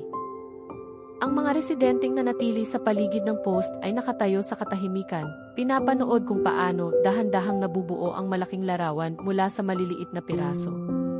Sa gitna ng nanginginig na liwanag ng lampara, naramdaman ng lahat na may isang bagay na papalapit. Isang katotohanang matagal nang nakatago sa likod ng dilim ng gabi at ng mga tahimik na kalsada ng barangay. At sa gabing iyon, napagtanto ng mga investigador na ang kanilang mga hakbang ay nasa isang landas na lalong nagiging malinaw. Maaga pa nang kumalat ang balita tungkol sa mga natagpuang bangkay hanggang sa labas ng barangay San Roque. Nagsimulang i-broadcast ng mga lokal na istasyon ng radyo ang tungkol sa nagaganap na investigasyon. Pinag-uusapan ito ng mga tindera sa palengke ng Candaba habang inaayos ang kanilang mga paninda. Maging ang mga trooper ng tricycle na karaniwang nakaupo at naghihintay ng pasahero ay mas matalas na ngayon ang pandinig sa mga usapan sa paligid. Lalong kumapal ang amoy ng pagkabalisa sa hangin. Maraming residente ang nagsimulang bawasan ang kanilang mga aktibidad sa labas ng bahay. Isang ina ang nakitang hinihila ang kanyang anak na maglalaro sana sa tabi ng ilog, nangangamba na may masamang mangyari anumang oras. Ang mga mukha na karaniwang masaya ay ngayoy malungkot na para bang bawat isa ay may dalang hindi nakikitang pasanin. Sa munisipyo, ang bakuran na karaniwang tahimik ay nagsimulang mapuno ng mga residente mula sa iba't ibang barangay. Mayroong gustong magtanong tungkol sa kanilang mga kamag-anak, mayroong naghahanap ng mas malinaw na impormasyon. Mayroon ding gusto lamang tiyakin kung ano ang ginagawa ng mga otoridad para protektahan sila. Paulit-ulit na hiniling ng mga empleyado ng munisipyo na huminahon ang mga tao, ngunit ang takot ay nakabalot na sa puso ng marami. Pagsapit ng tanghali, nagpasya ang mga otoridad na magdaos ng isang press conference sa labas ng munisipyo. Isang mahabang mesa ang inilagay sa ilalim ng isang malaking puno. Ilang plastik na upuan ang maayos na inihana sa harap ng mesa. Bagamat karamihan sa mga residente ay nakatayo lamang at naghihintay na may pigil na paghinga. Lumakad si Major De Guzman sa harap. Makikita ang pagod sa kanyang mukha, ngunit nanatili siyang matatag. Tumayo siya sa tabi ng hepe ng Candaba. Si Marco, na nasa likuran nila, ay maihawak na folder ng mga tala, handang tumulong kung may kailangang ipaliwanag. Salamat sa lahat ng naririto. Nais naming iparating ang pinakabagong update, panimula ni De Guzman sa isang mahinahong boses. Nakatuon ang atensyon ng lahat. Maging ang mga batang karga ng kanilang mga ina ay napako rin na para bang nararamdaman kung gaano kahalaga ang sandaling iyon. Una, nakahanap na kami ng ilang bangkay at kasalukuyan naming isinasagawa ang pagkakakilanlan. Ang ilan ay hindi pa makilala dahil walang dalang anumang V. Patuloy kaming nagsisikap para ang bawat natagpuan ay maitugma sa mga ulat ng nawawalang tao. Huminto siya sandali, tinitiyak na naiintindihan ng mga residente at nagpatuloy. Ikalawa, ang investigasyong ito ay kinasasangkutan ng mga team mula sa iba't ibang unit. Hindi namin isinasantabi ang posibilidad na ang pangyayaring ito ay naganap sa loob ng mahabang panahon. Dahil dito, hinihiling namin na manatiling kalmado at i-report ang anumang kahina-hinala. Nagkatinginan ang mga residente. Mayroong dahan-dahang tumango, mayroon ding lalong nabahala. Ikatlo, para mapanatili ang seguridad, pinalakas namin ang pagpapatrolya sa buong munisipyo. Ang mga tahimik na daanan at mga lugar na bihirang puntahan ay babantayan sa buong araw. Isang ina ang nagtaas ng kamay na may nanginginig na boses. Sir, ligtas po ba kaming lumabas ng bahay? May panganib po ba sa aming mga anak? Tiningnan siya ni De Guzman ng mailambing. Kasalukuyan po kaming nagsasagawa ng buong seguridad. Hanggat sinusunod ninyo ang mga tagubilin ng mga opisyal at hindi lumalabas sa gabi, sa awa ng Diyos, ligtas po. Ang sagot na iyon ay nagpatango sa ilang residente, bagamat malinaw pa ring nakikita ang anino ng takot sa kanilang mga mata. Pagkatapos ng press conference, agad na naglagay ng mga bagong checkpoint ang mga pulis sa 3 pasukan ng barangay. Isang maliit na post ang itinayo sa kanto malapit sa bukid, binabantayan ng 2 opisyal na may dalang flashlight at radyo.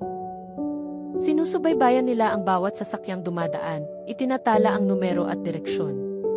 Sa kahabaan ng daan patungo sa palengke, pabalik-balik ang pagpapatrolya bawat ilang oras.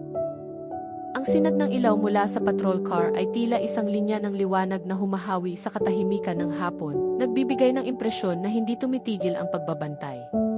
Ilang residente ang nakatayo sa harap ng kanilang mga bahay, pinagmamasdan ang mga dumadaang patrol. Ang ilan ay gumaan ang loob. Ang ilan naman ay lalong napagtanto na maseryoso ang sitwasyon kaysa sa kanilang inaasahan. Sa hapong iyon, dinala ng hangin ang malambot na amoy ng ilog. Ngunit, mabigat ang pakiramdam sa barangay, tulad ng isang maitim na ulap na nakabitin sa ulunan ng bawat isa. Sa kanyang bahay, muling mas maagang nagkandado ng pinto si Aling Nelia. Nakaupo siya malapit sa bintana, nakatingin sa walang taong bakuran. Karaniwan, naririnig niya ang mga batang naglalaro, ngunit ngayon, tanging tunog ng manok at kaluskos ng hangin ang maririnig.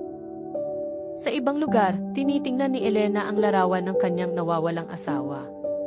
Umaasa siyang mahahanap ng mga pulis ang sagot tungkol sa kapalaran ng mga hindi pa umuwi. Bawat yabag ng opisyal na dumadaan sa harap ng kanyang bahay ay nagdadala ng kaunting pag-asa, gaano man kaliit. Para naman kay Kapitan Mateo, ang araw na iyon ay ang pinakapagod na araw sa kanyang buong buhay. Pinuntahan niya ang mga residente sa bawat bahay, tinitiyak na naiintindihan nila ang mga tagubilin ng mga pulis. Nagbigay siya ng maikling yakap sa ilang inang umiiyak sa takot, sinusubukang kumbinsihin sila na hindi pinababayaan ang barangay sa pagharap sa lahat ng ito. Sa command post, tiningnan ni Marco ang mapa na may mabigat na puso. Alam niyang umaasa ang mga residente sa kanila. Alam niyang malaki ang kanilang pasanin. Ngunit, nararamdaman din niyang mas komplikado ang kanilang hinaharap kaysa sa nakikita. Tumayo si De Guzman sa kanyang tabi, tinapik ang balikat ng binata. Gawin natin ang lahat ng ating makakaya hanggang sa maging malinaw ang lahat. Sa labas, dahan-dahang dumilim ang takip-silim. Isa-isang sumindi ang mga ilaw sa barangay, isang senyales na muling darating ang gabi. Ngunit, ang gabing iyon ay hindi tulad ng karaniwang gabi. Ito ay isang gabi kung saan ang buong barangay ay nagdarasal, umaasang ang mas mahigpit na pagbabantay ay maglalapit sa kanila sa kapayapaan at katotohanang matagal nang nakatago sa likod ng latsean at ng mga tahimik na kalsada. Sa umagang iyon, mamasa-masa ang hangin matapos ang mahinang ulan kagabi. Sa labas ng munisipyo, basa pa rin ang lupa at ang amoy nito na humalo sa hangin mula sa ilog ay pumuno sa paligid. Ngunit, hindi naging malamig ang kalooban ng mga residenteng dumating. Dumalo sila na may pagkabalisa sa kanilang mga mukha. Ang ilan ay may dalang folder na naglalaman ng mga larawan ng kanilang pamilya. Ang ilan naman ay may dala lamang na isang luma at gusot na papel na naglalaman ng huling tala bago nawala ang isang tao. Ang information post na nasa maliit na gusali sa tabi ng munisipyo ay mas matao kaysa sa mga nakaraang araw. Ang mga plastik na upuan ay inihanay ng mahaba at si Keith, Ana Santos ay nakaupo sa dulo ng mesa, isa-isang itinatala ang mga ulat. Pagod ang kanyang mukha, ngunit nanatili siyang nakangiti sa tuwing may lumalapit. Mahina ang kanyang boses, ngunit pasan din ng kanyang puso ang bigat ng bawat kwentong ibinabahagi. Sige po, ma'am. Isulat niyo po ang buong pangalan, edad, at kung kailan huling nagkita, sabi ni Ana sa isang babaeng nasa katanghaliang gulang na may namamaga ang mga mata. Inilabas ng babae ang larawan ng isang binata. Kinagat niya ang kanyang labi, pinipigilan ang damdaming malapit ng sumabog. Ito po ang anak ko, 3 linggo na pong hindi umuwi.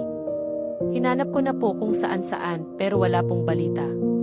Tinanggap ni Ana ang larawan at tiningnan ito ng maihabag.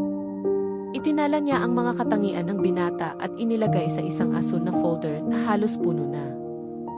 Alam niyang bawat ulat ay hindi lamang isang numero, kundi bahagi ng kwento ng buhay ng isang tao na marahil ay naghihintay ng isang hindi inaasahang sagot. Sa labas ng post, nakatayo si Marco habang sinusuri ang listahan ng mga bagong ulat.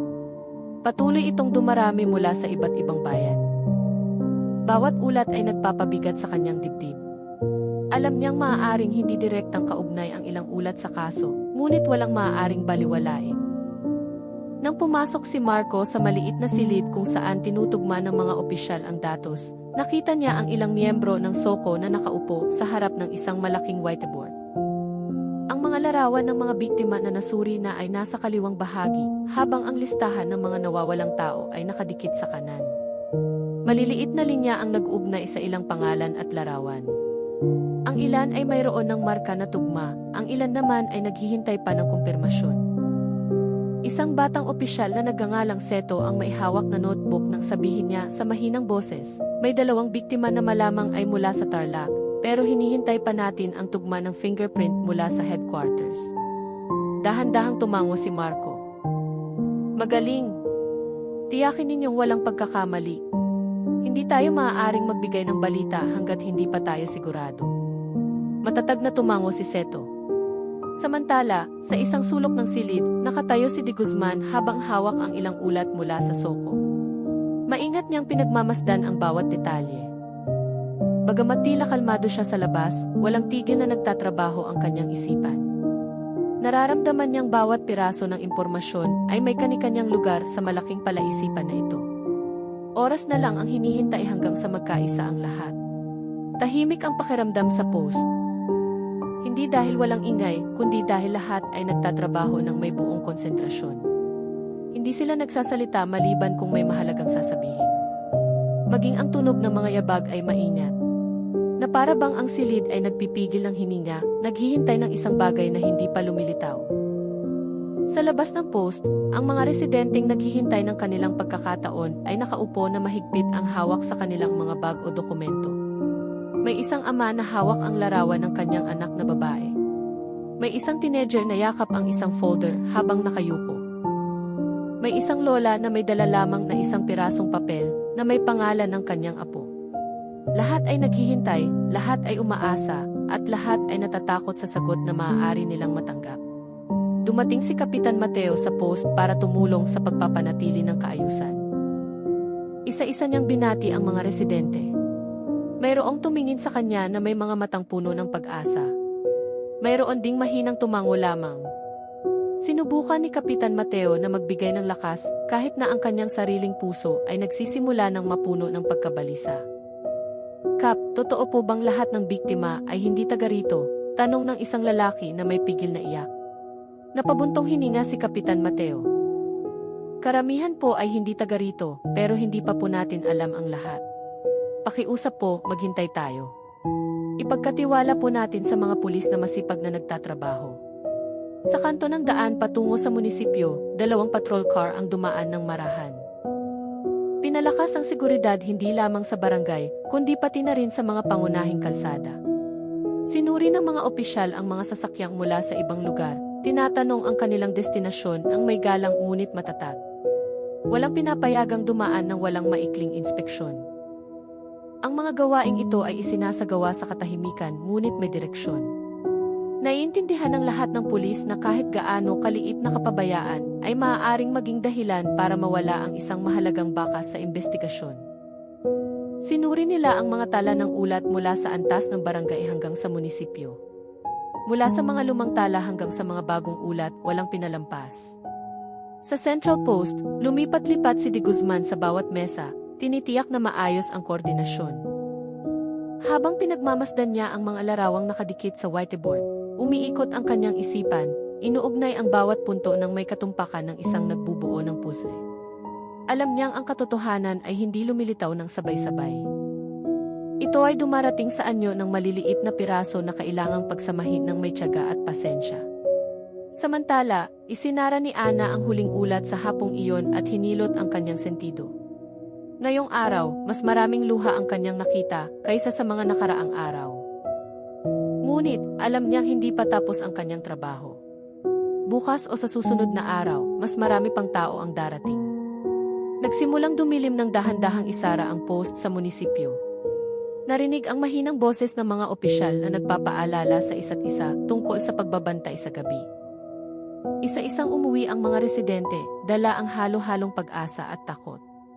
Samantala, nanatiling nakatayo ang mga pulis, naghahanda para sa isa pang gabi. Sa gabing iyon, nanatiling bukas ang ilaw sa post, puti at tahimik. Sa likod ng liwanag na iyon, patuloy na gumagalaw ang imbestigasyon sa katahimikang puno ng determinasyon. Walang hakbang na pinabayaang mahuli, walang detalyeng pinabayaang mawala.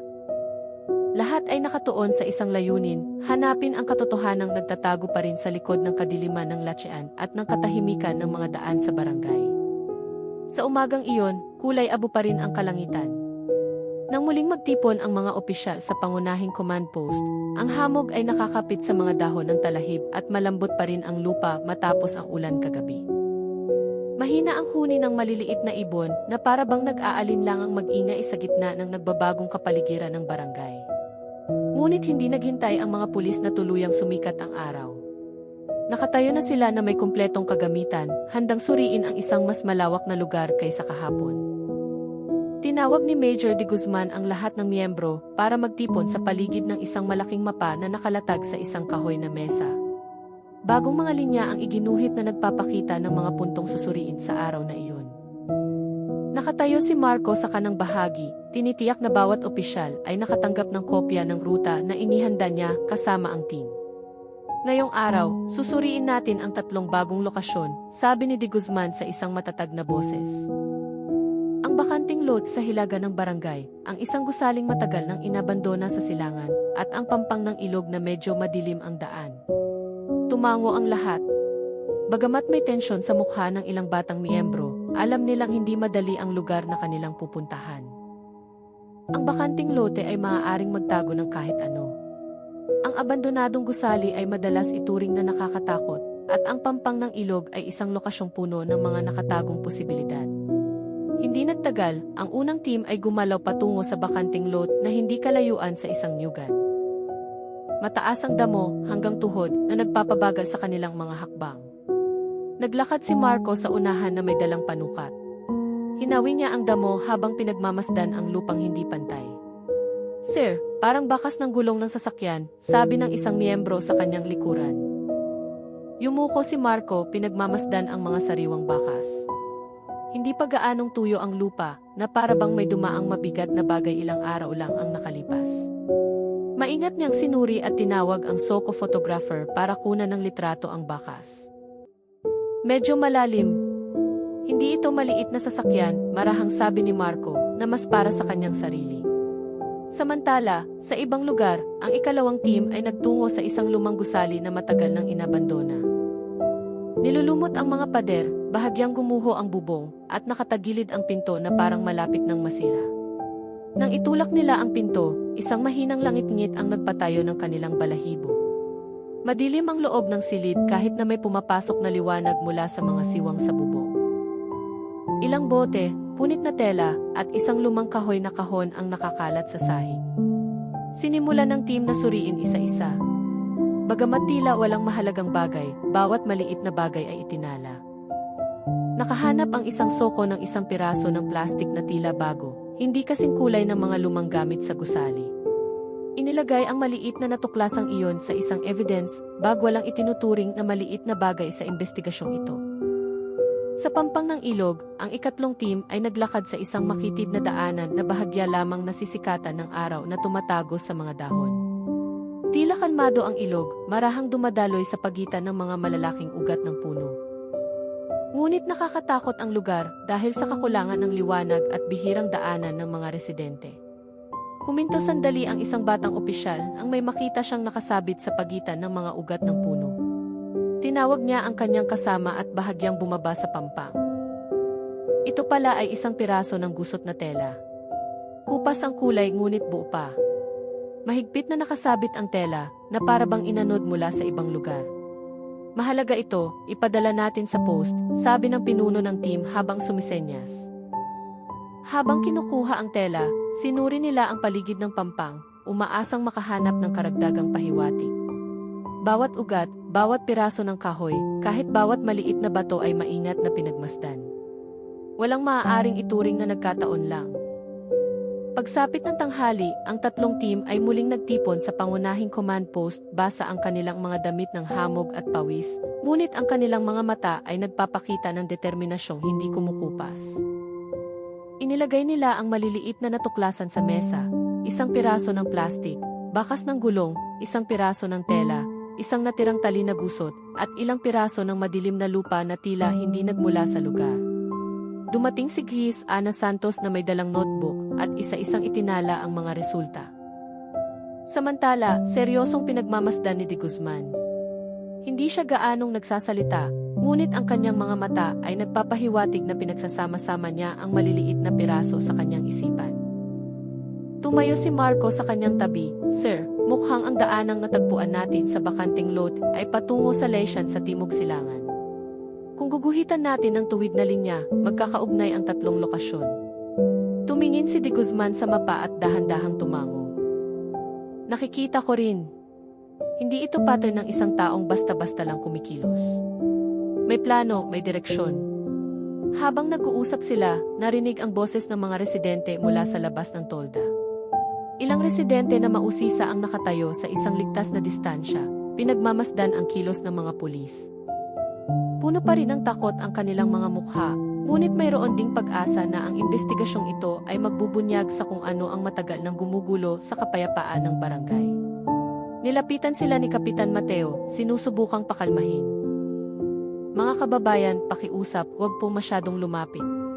Para po ito sa ating kaligtasan. Dahan-dahang tumango ang mga residente. Muli silang tumayo ng may pasensya, naghihintay ng balita. Bagamat sa kanilang mga puso ay may takot na lalong tumitindi sa bawat araw.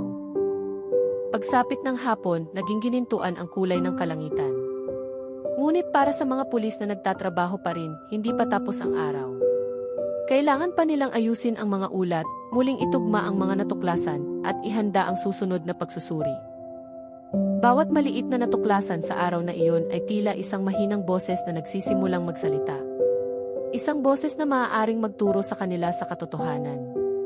Nagtapos ang araw na iyon na may pagod, ngunit mayroon ding manipis na pag-asa na nagsisimulang sumibol sa gitna ng pag-aalinlangan. Ang pinalawak na pagsusuri ay nagbukas ng bagong pinto sa investigasyon. At kahit na mahaba pa ang lalakbayin, alam ng lahat ng opisyal na sila ay naglalakad patungo sa isang sagot na lalong lumalapit, kahit na hindi pa malinaw na nakikita. Nagsimula ng tumanghali nang dumating ang grupo ng mga tauhan ng Soko sa pangunahing command post, dala ang ilang supot ng ebidensya at bagong mga tala. Pagod ang kanilang mga mukha, ngunit may mas malalim na kaseryosohan. Bawat hakbang nila ay nagpapakita na ang kanilang natuklasan sa umagang iyon ay hindi maaaring baliwalain. Sa loob ng tolda, nakaupo si Major De Guzman habang naghihintay ng ulat. Nakatayo si Marco sa kanyang tabi, may hawak na notebook. Marahan ang tunog ng hangin na yumuyugyog sa gilid ng tolda. Ngunit, sa gitna ng katahimikang iyon, may lumalapot na tensyon.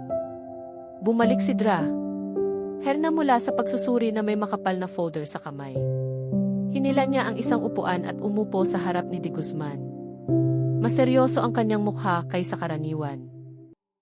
Huminga siya ng malalim bago buksan ang unang pahina. Sir, nakahanap kami ng ilang pagkakatulad na lalong lumalakas sa karamihan ng mga bangkay, marahang sabi ni Dra. Herna. Inilapit ni Marco ang kanyang katawan. Halos pabulong ang kanyang boses nang magtanong, anong klaseng pagkakatulad po, Doktora? Inilipat ni Dra. Herna ang pahina. Naging mas matatag ang kanyang boses. Una, karamihan sa mga biktima ay inilagay sa lokasyon na may magkakatulad na pattern. Ang posisyon ng kanilang katawan ay hindi basta-basta, may partikular na ayos. Ang ulo ay nakaturo sa isang tiyak na direksyon, ang katawan ay hindi natabunan ng lupa. At walang palatandaan ng pagtatangkang ilibing. Napalunok si Marco. Imposibleng mangyari ang ganitong pattern ng walang intensyon. Ikalawa, patuloy ni Dra. Herna, may pagkakatulad sa kondisyon ng kanilang mga damit.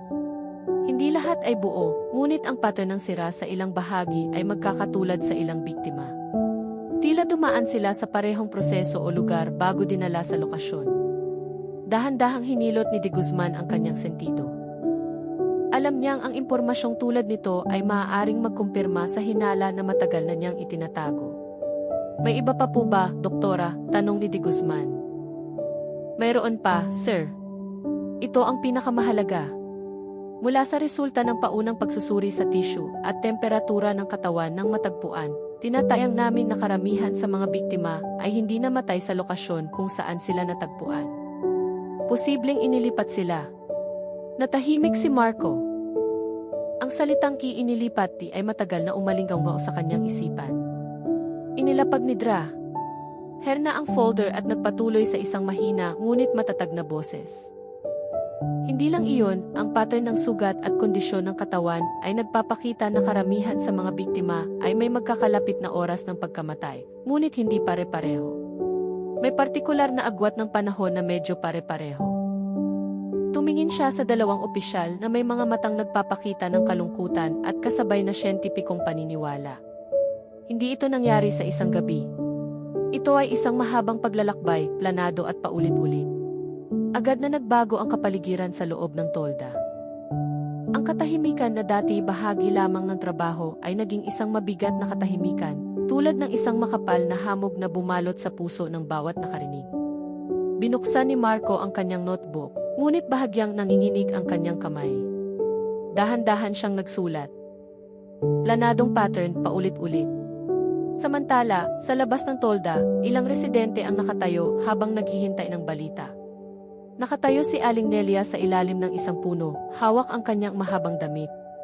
Tumingin siya sa command post nang may pagkabalisa.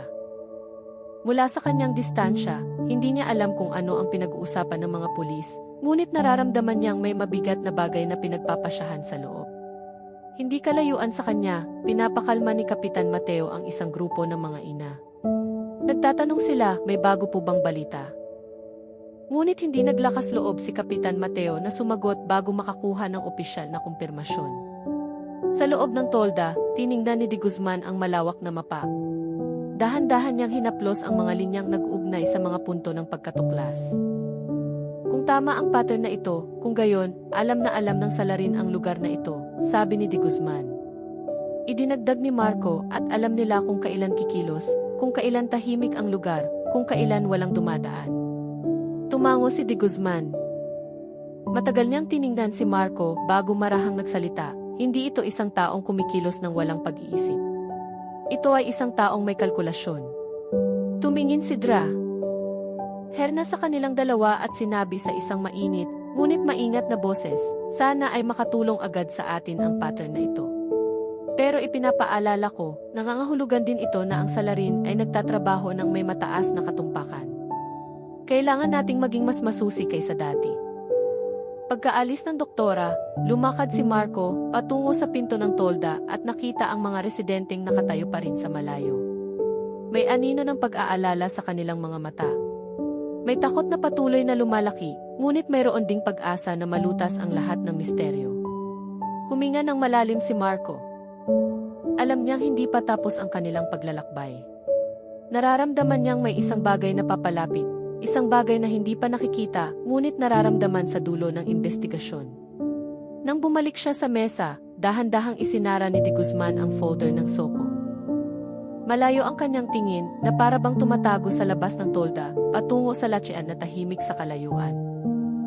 Marco, simula ngayong gabi, tututukan natin ang pattern. Sundan natin ang direksyon na ibinigay ng ebidensya. Tingnan natin kung aling daan ang pinakamalalang na paulit-ulit na ginamit ng salarin.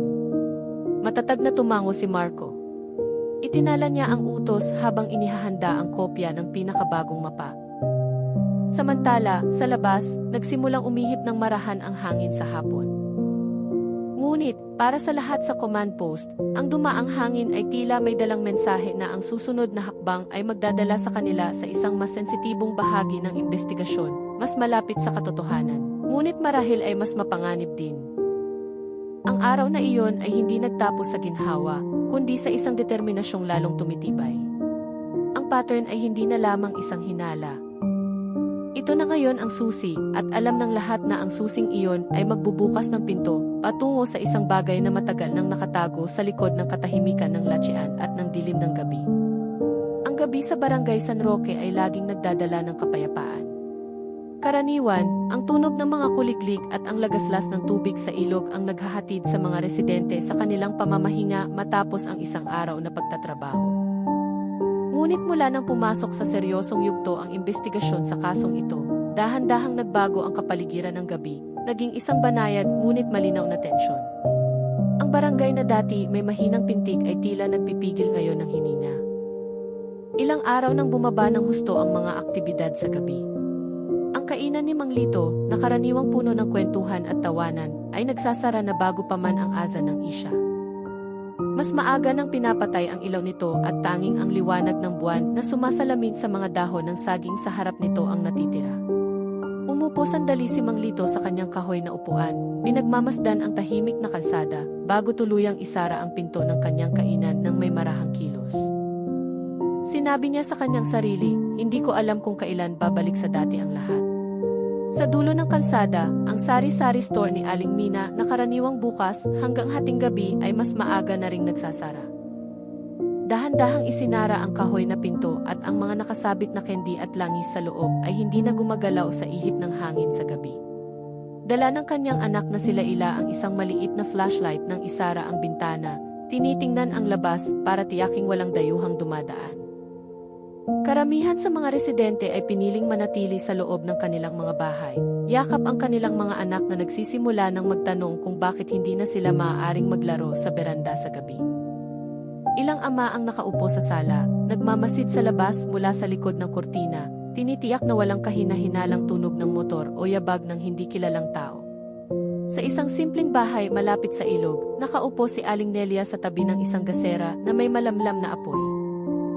Hawak niya ang isang mahabang tela na paulit-ulit niyang tinutupi. Narinig niya ang tunog ng hangin na dumadampi sa mga dahon ng kawayan at paminsan-minsan ay sumusulyap sa direksyon ng pinto. Bumulong siya sa kanyang sarili, hindi dapat ganito katahimik ang gabi. Dapat maririnig pa ang tawanan ng mga bata. Ngunit hindi dumating ang kapayapaang iyon. Ang naroon lamang ay isang patong-patong na pagkabalisa na sinusubukan niyang itaboy sa pamamagitan ng dasal. Samantala, sa pangunahing kalsada ng barangay, isang grupo ng mga kalalakihan ang nakaupo sa outpost ng ronda, hindi gaanong nagsasalita, nagpapaalala lamang sa isa't isa na mag-ingat. Paminsan-minsan ay may bumubulong, kapag may nakitang kakaibang sasakyan, sabihan agad ang iba. Huwag manahimik. Ngunit kahit na sinasabi nila iyon, walang sinuman ang naglakas loob na kumilos ng mag-isa. Alam nilang nagbilin ang mga pulis na huwag gagawa ng hakbang na labas sa proseso. Maaari lamang silang magulat, hindi habulin o harapin ang sinuman. Sa kabilang panig ng barangay, naglilibot si Kapitan Mateo na may dalang maliit na flashlight. Binabati niya ang ilang bahay, tinitiyak na maayos ang lahat. Nagsasalita siya sa isang mahinahon at pasensyosong boses, sinusubukang pakalmahin ang mga pusong lalong nagiging marupok. Kap, malapit pa po ba rito ang salarin? Tanong ng isang ina sa mahinang boses. Dahan-dahan niyang tinapik ang balikat nito. Hindi po natin tiyak, inay. Pero nasa lahat ng dako na po ang mga pulis. Ang mahalaga, manatili po kayo at ang inyong pamilya sa bahay. Huwag po kayong lalabas sa gabi. At kung may makita kayong kakaiba, ipagbigay alam po ninyo sa akin o sa mga pulis. Huwag po kayong kikilos ng mag-isa. Tumango ang ina at dahan-dahang isinara ang pinto. Sa pangunahing command post, inayos ni De Guzman at Marco ang team para sa isang persuasive patrol. Hindi lamang ito ordinaryong pagpapatrolya, kundi isang paraan para pakalmahin ang mga residente. Pinuntahan nila ang ilang bahay, ipinaliwanag ng bahagya ang mga kaganapan, at tiniyak na hindi pinababayaan ang barangay. Lahat ng hakbang ay isinagawa ng may pag-iingat sa damdamin ng mga residente para hindi sila malunod sa takot. Ang pagpapatrolyang iyon ay isinagawa sa buong gabi, salitan bawat ilang oras. Paminsan-minsan ay makikita ang sinag ng flashlight ng mga pulis na dumadaan sa pagitan ng mga puno ng niyog at mga puno sa Lachian. Bawat hakbang nila ay nagdadala ng pakiramdam ng seguridad, kahit nakaunti lamang. Alam ito ng mga residente at ang ilan ay lumakas ang loob sa pamamagitan lamang ng pagdinig sa tunog ng sapatos ng mga pulis sa daan ng lupa. Si Marco, na namumuno sa isa sa mga patrol sa gabi, ay huminto sandali sa kanto malapit sa ilog. Tumingin siya sa madilim na tubig, pinag-iisipan muli ang kasong kanilang hinaharap. Nalungkot siya sa pag-iisip kung gaano katakot ang mga residente ngayon. Sinabi niya sa isang miyembro, kailangan nating tapusin ito ng mabilis. Hindi na makatulog ang mga residente. Hindi natin sila maaaring hayaang mabuhay sa ganitong pagkabalisa. Samantala, si Keith Ana Santos na nagbabantay sa information post ay nakatingin sa listahan ng mga ulat na lalong humahaba. Napabuntong hininga siya at inayos ang kanyang hishab na medyo gusot na. Alam niyang kailangan ng mga residente ng katiyakan. Ngunit hanggang sa sandaling iyon, ang imbestigasyon ay nasa isang landas pa rin na nangangailangan ng oras. Naghanda siya ng isang baso ng mainit na tubig at umupo habang naghihintay ng bagong tawag. Lumalim na ang gabi, lalong tumahimik ang mga kalsada. Tanging tunog ng mga insekto at hangin ang maririnig. Ngunit sa loob ng mga bahay na mahigpit na nakasara, nagpapaalala ang mga residente sa isa't isa sa pamamagitan ng mga text message o tawag. May mensahe mula sa grupo ng mga residente. Mag-ingat kung may makitang motor na mahina ang tunog na dumadaan sa gabi. I-report na lang, bulong ng isang ama. Sa ibang bahay, pinaalalahanan ng isang lola ang kanyang apo, huwag kang lalabas kahit sa bakuran lang. Hindi ligtas ang gabi ngayon. Sa gitna ng takot, mayroon ding isang pakiramdam ng pagkakaisa na nagsimulang umusbong. Mas madalas nang nangangamustahan ang mga residente, naghahatid ng pagkain, at pinapalakas ang loob ng isa't isa sa pamamagitan ng mga simpleng salita. Bagamat natatakot, hindi nila hinayaang mag-isa ang isa't isa. Sa command post, nakatayo si De Guzman, nakatingin sa mapa habang kausap si Marco. Sinabi niya sa isang matatag ngunit malambing na boses, kailangan ng ating mga residente ng kapayapaan. Ingatan natin sila sa abot ng ating makakaya. Tiyakin nating walang kikilos ng mag-isa.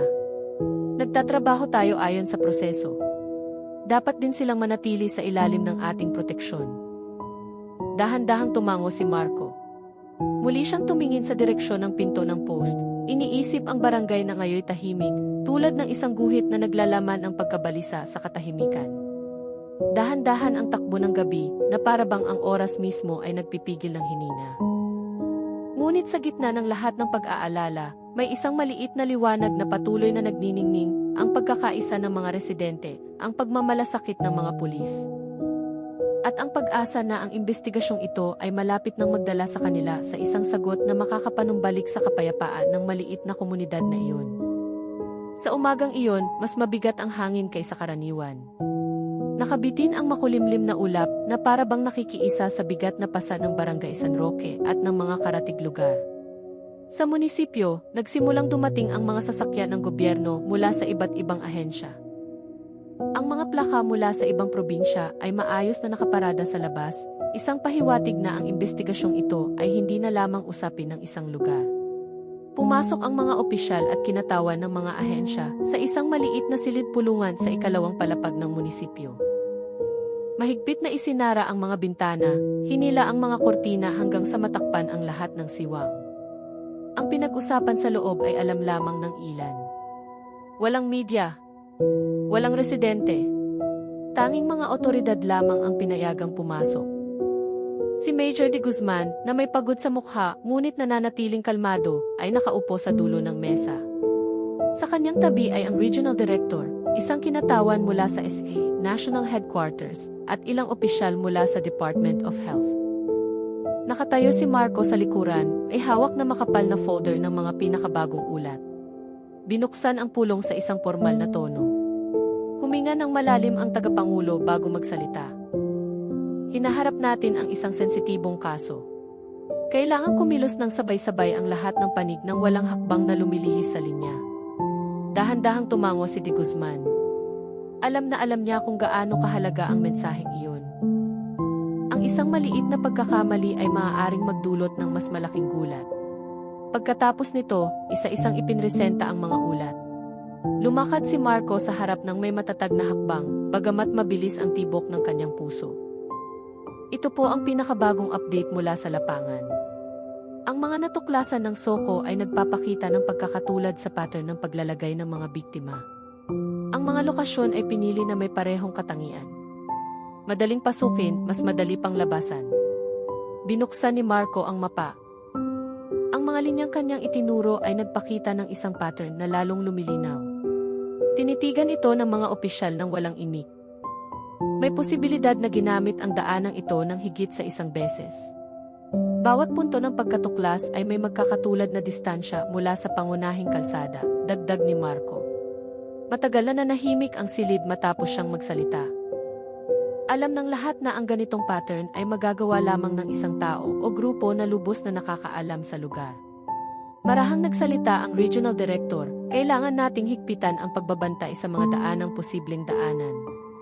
Huwag nating bigyan ng puwang para kumilos pa sila. Idinagdag ni De Guzman at kailangan nating mag-ingat sa bawat pahayag na ibibigay natin sa publiko. Ang mga hindi tiyak na balita ay maaaring magpalala ng gulat. Sumang-ayon ang lahat. Tumagal ng mahigit 1 oras ang pulong na may direksyon at puno ng pag-iingat. Walang emosyonal na boses, tanging isang organisadong tensyon. Isang senyales na naiintindihan ng lahat ang bigat ng nakaatang na tungkulin. Habang nagpupulong sa loob, nagtipon ang mga residente sa labas na may pagkabalisa. Nakikita nila ang mga sasakyan ng gobyerno na pumapasok at lumalabas. Ngunit walang nakakaalam kung ano ang pinag-uusapan sa loob. Ilang tao ang bumubulong, sinusubukang hulaan, ngunit walang naglakas loob na magpakalat ng mga hindi tiyak na haka-haka. Dahil alam nilang mas makakasama pa ito. Si Kapitan Mateo, na malapit sa munisipyo, ay pinakalma ang mga residente sa isang marahang boses. Mga kababayan, mahalaga po ang pulong na ito. Hintayin na lang po natin ang opisyal na impormasyon. Huwag po tayong gagawa ng sariling konklusyon. Lahat po tayo ay gustong malaman agad. Pero maghintay po muna tayo. Ang kanyang mga salita ay nagpatango sa mga residente, bagamat nanatili ang pagkabalisa. Sa kabilang banda, sa barangay, nananatiling nakakabit ang police line sa ilang punto. Malapit sa malaking latsyan kung saan natagpuan ang ilang bangkay, hindi tumitigil ang aktibidad ng mga pulis. Bagamat mataas na ang sikat ng araw, malamig at tahimik ang hangin sa paligid ng lasyan. Ngunit sa likod ng katahimikang iyon, paulit-ulit na naririnig ang mga yabag ng mga pulis, isang senyales na aktibo pa rin ang investigasyon. Patuloy na kumikilos ang mga tauhan ng Soko, nangongolekta ng karagdagang sample mula sa lupa, tubig, at kahit na mga dahon na tila hindi mahalaga sa mata ng karaniwang tao. Dahan-dahan silang naglalakad, sinusuri ang bawat sulok ng may katumpakang halos nagpapabagal sa oras. Paminsan-minsan, naririnig ang tunog ng kamera na kumukuha ng litrato ng maliliit na bagay na maaaring walang kabuluhan sa mga residente, ngunit maaaring maging susi sa investigasyon. Minsan, isang opisyal ang nag-angat ng guwantes na may lamang isang maliit na piraso na halos hindi makita. Maaaring may kaugnayan ito, sabi niya habang ipinapakita sa kanyang kasama. Malapit sa kanila, nakatayo ang mga security personnel, tinitiyak na hindi lalampas sa linya ang mga residente. Bagamat malinaw na ang ligtas na distansya, ilang residente ang paminsan-minsang lumalapit dahil sa pag-usisa. Ngunit, magalang silang pinapaatras ng mga opisyal. Pakiusap po, maghintay lang po, sir, ma'am, nagtatrabaho po kami, sabi ng isang batang pulis na may magiliw na boses. Sa mga bahay ng mga residente, ang gabi bago iyon ay puno ng maliliit na usapan. Marami ang nag-uusap kung mayroon ng progreso. Mayroon ding nagtatanong kung bakit hindi agad sinasabi ng mga pulis ang buong resulta sa publiko. Ngunit dahan-dahan, matapos marinig ang mga paalala mula sa gobyerno at mga pulis, nagsimulang maintindihan ng mga residente na hindi lahat ng bagay ay maaaring ilabas bago ang tamang oras. Kinabukasan, muling nagbigay ng maikling anunsyo ang pamahalaang barangay sa pamamagitan ng speaker ng kapilya. Mga kabarangay, pakiusap, manatiling kalmado. Ang opisyal na impormasyon ay ipaparating lamang sa pamamagitan ng mga otoridad. Huwag po magpakalat ng mga balitang hindi kumpirmado. Marahan itong umalingaw sa pagitan ng mga bahay. Bahagyang nagpakalma kahit na hindi pa nawawala ang takot. Pagsapit ng hapon, natapos na rin ang pulong sa munisipyo. Isa-isang lumabas ang mga opisyal nang walang sinasabi sa mga residente. Sumakay sila sa kanilang mga sasakyan na may seryosong mukha. Huling lumabas si De Guzman at Marco. Nag-usap sila sandali bago tumungo sa pangunahing command post. Marahang nagtanong si Marco. Lumalapit na po tayo, sir. Tumingin si De Guzman sa malayo sa direksyon ng tahimik na lesyan. Sigurado ako, pero kailangan nating maglakad ng may buong pag-iingat. Mayroong isang bagay na mas malaki sa likod ng lahat ng ito. Umihip ang hangin sa hapon, dala ang amoy ng basang lupa at ang tunog ng mga ibong umuuwi sa kanilang mga pugad. Sa gitna ng lahat ng iyon, patuloy na tumatakbo ang investigasyon. Walang hakbang na niluwagan, walang atensyon na pinahina. Ang darating na gabi ay magiging isang gabi na tahimik sa labas, ngunit puno ng aktibidad sa likod ng police line. Dahil alam ng mga pulis na papalapit na ang sagot at bawat segundo ay napakahalaga. Sa gabing iyon, ang Barangay San Roque ay tila mas tahimik kaysa karaniwan. Kalahating buwan ang nakabitin sa ibabaw ng lasyan, sumasalamin ng isang maputlang liwanag na bumabagsak sa kalmadong tubig. Sa kalayuan, maririnig ang mahinang huni ng mga ibon sa gabi. Ngunit sa likod ng katahimikang iyon, ang aktibidad ng mga pulis ay nasa pinakamatinding punto. Kumikilos sila ng may sinusunod na sukat, na para bang bawat yabag ng sapatos ay may mahalagang kahulugan sa investigasyon na ngayon ay nasa pinakasensitibong yugto. Sa pangunahing command post, marahan ang liwanag mula sa tolda, nagpapakita ng mga anino ng mga katawang mabilis na kumikilos ngunit tahimik. Nakatayo si Marco sa harap ng malaking mapa, may hawak na marker. Sa kanyang tabi, pinagmamasdan ni De Guzman ang mga linyang iginuhit mula pa sa simula ng kaso. Ngayon, ang mga linyang iyon ay hindi na tila walang pattern. Nagsisimula na silang tumuro sa isang malinaw na pattern, isang landas na nagpapakita kung paano nangyari ang pangyayaring ito, bahagi sa bahagi. Lahat po ng natuklasan ay natipon na natin, sir, sabi ni Marco. Bahagyang nanginginig ang kanyang boses. Ito po ang huling timeline na ating mabubuo. Pinagmasdan ni De Guzman ang mga talang nakahanay. Bawat punto ng pagkatuklas, bawat testimonya ng residente, bawat maliit na piraso ng ebidensya, lahat ay magkakaugnay. Wala nang detalyeng nag-iisa. Lahat ay bumubuo ng isang mahabang daloy na sa wakas ay nagpapakita ng direksyon. Huminga ng malalim si De Guzman, isang halo ng ginhawa at tensyon. Napakasusi nito. Ipinagmamalaki ko ang lahat ng kasama, marahan niyang sabi. Ngunit alam niyang hindi pa tapos ang paglalakbay. Sa labas ng tolda, ilang opisyal ang tahimik na nagbabantay. Inilagay sila sa partikular na distansya, tinitiyak na matatag ang seguridad ng hindi mukhang nagbabanta. Pinalakas ang seguridad, ngunit ginawa ito sa paraang hindi magdudulot ng gulat sa mga residente. Lahat ng hakbang ay ginawa ng may maingat na kalkulasyon, na para bang ang maliit na barangay na iyon ay nasa ibabaw ng isang manipis na sinulid na maaaring maputol anumang oras. Dumating si Kapitan Mateo na may dalang termos ng kape at ilang papel na baso. Pagod ang kanyang mukha, ngunit ang kanyang mga mata ay nagpapakita pa rin ng sigasig at responsibilidad. Sir, kailangan po ng mga opisyal ng mainit na inumin. Medyo malamig po ang gabi. Tinanggap ni Marco ang isang baso at ngumiti ng bahagya. Salamat po, Kap, malaking tulong po ang presensya ninyo para sa mga residente at para sa amin. Tumango lamang si Kapitan Mateo. Tumingin siya sa malaking mapa sandali. Kinilabutan siya nang makita kung gaano kakomplikado ang trabaho ng mga pulis sa paglutas ng misteryong nagpatulog sa buong barangay sa loob ng ilang linggo. Sana po ay matapos na ang lahat ng ito, sabi ni Kapitan Mateo. Pagod na po ang mga residente. Gusto na po nilang mamuhay ng payapa ulit. Lumingon si De Guzman na may malambing na tingin. Gusto rin po namin iyon, Kap, nagtatrabaho po kami ng buong lakas para maibalik ang kapayapaan sa lugar na ito. Kasabay nito, mula sa malayo ay narinig ang mabilis na yabag ng isang batang opisyal. May dala siyang maliit na papel. May sigla at pagkabalisa ang kanyang mukha. Sir, may bago pong natuklasan mula sa analysis team. Ang papel na ito ay nagpapakita ng tugma sa pattern ng oras at sa landas na minapa natin kaninang umaga. Tinanggap ni De Guzman ang papel. Mabilis na gumalaw ang kanyang mga mata sa pagbasa. Dahan-dahan, tumigas ang kanyang mukha, hindi dahil sa galit, kundi dahil ang huling piraso ng puzzle ay sa wakas ay nahulog sa tamang lugar. Marco, ito na. Ito ang pirasong hinahanap natin. Lumapit si Marco.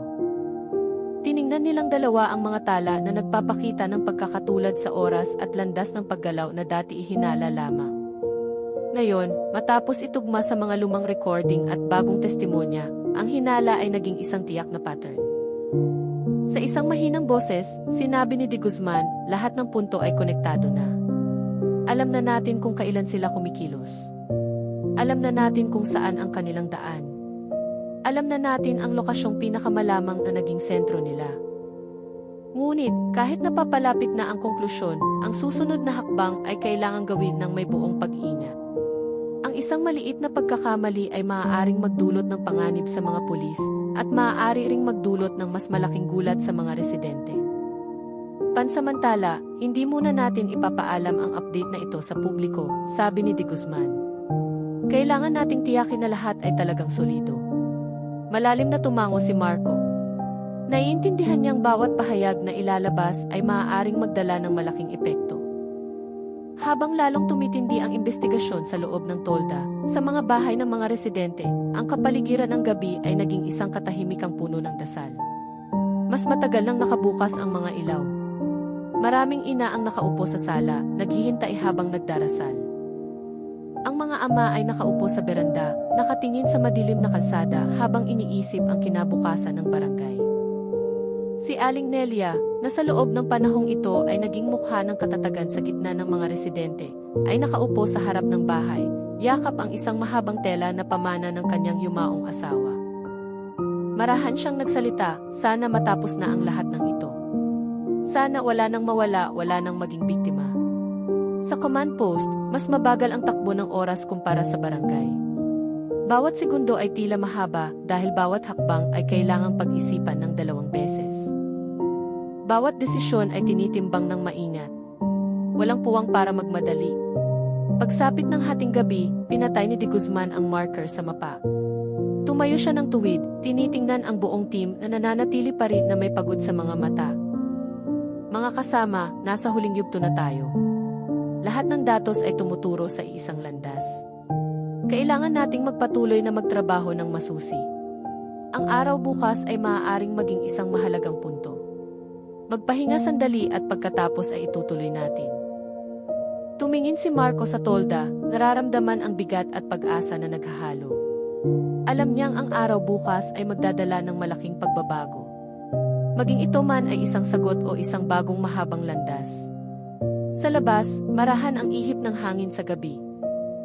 Ang mga bituin ay nagkalat sa kalangitan, isang tahimik na saksi sa mahabang paglalakbay ng investigasyon na puno ng pagsisikap. Naramdaman ng lahat na napakalapit na nila sa katotohanan. Napakalapit na tila isang hakbang na lang ang kailangan para mabunyag ang buong misteryo. Ngunit kahit na ganoon, patuloy na kumikilos ang mga pulis ng may di pangkaraniwang pasensya. Dahil alam nilang ang isang padalos-dalos na hakbang ay maaaring magpabagsak sa lahat ng kanilang pinaghirapan.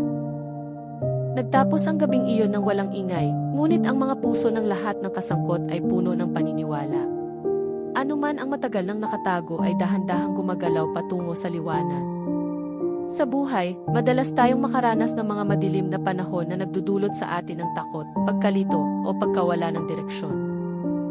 Ngunit tulad ng mga pulis at residente ng Barangay San Roque, natutunan natin na ang pagharap sa kawalan ng katiyakan ay nangangailangan ng pasensya, pagkakaisa, at tapang. Minsan, hindi agad dumarating ang sagot, minsan, ang mga hakbang na ating ginagawa ay tila mabagal, ngunit hanggat patuloy tayong nagsisikap ng may mabuting hangarin, ang katotohanan ay hahanapin ang sarili nitong daan. Natutunan natin na ang buhay ay hindi lamang tungkol sa paglutas ng mga problema, kundi tungkol din sa paglalakbay ng sama-sama, pagpapalakas sa isa't isa, at hindi pag-iwan sa sinuman na mag-isa sa gitna ng takot. Sana ay ipaalala sa atin ang kwentong ito na kahit sa kadiliman, laging may isang maliit na liwanag na maaari nating kapitan, ang liwanag ng katapatan, pagsisikap at pag-asa. Kung ang kwentong ito ay umantig sa inyong puso, huwag kalimutang mag-iwan ng komento, Magbigay ng like at suportahan ang channel na ito upang patuloy kaming makapaghatid ng mga kwentong makabuluhan para sa inyo. Maraming salamat sa pakikinig.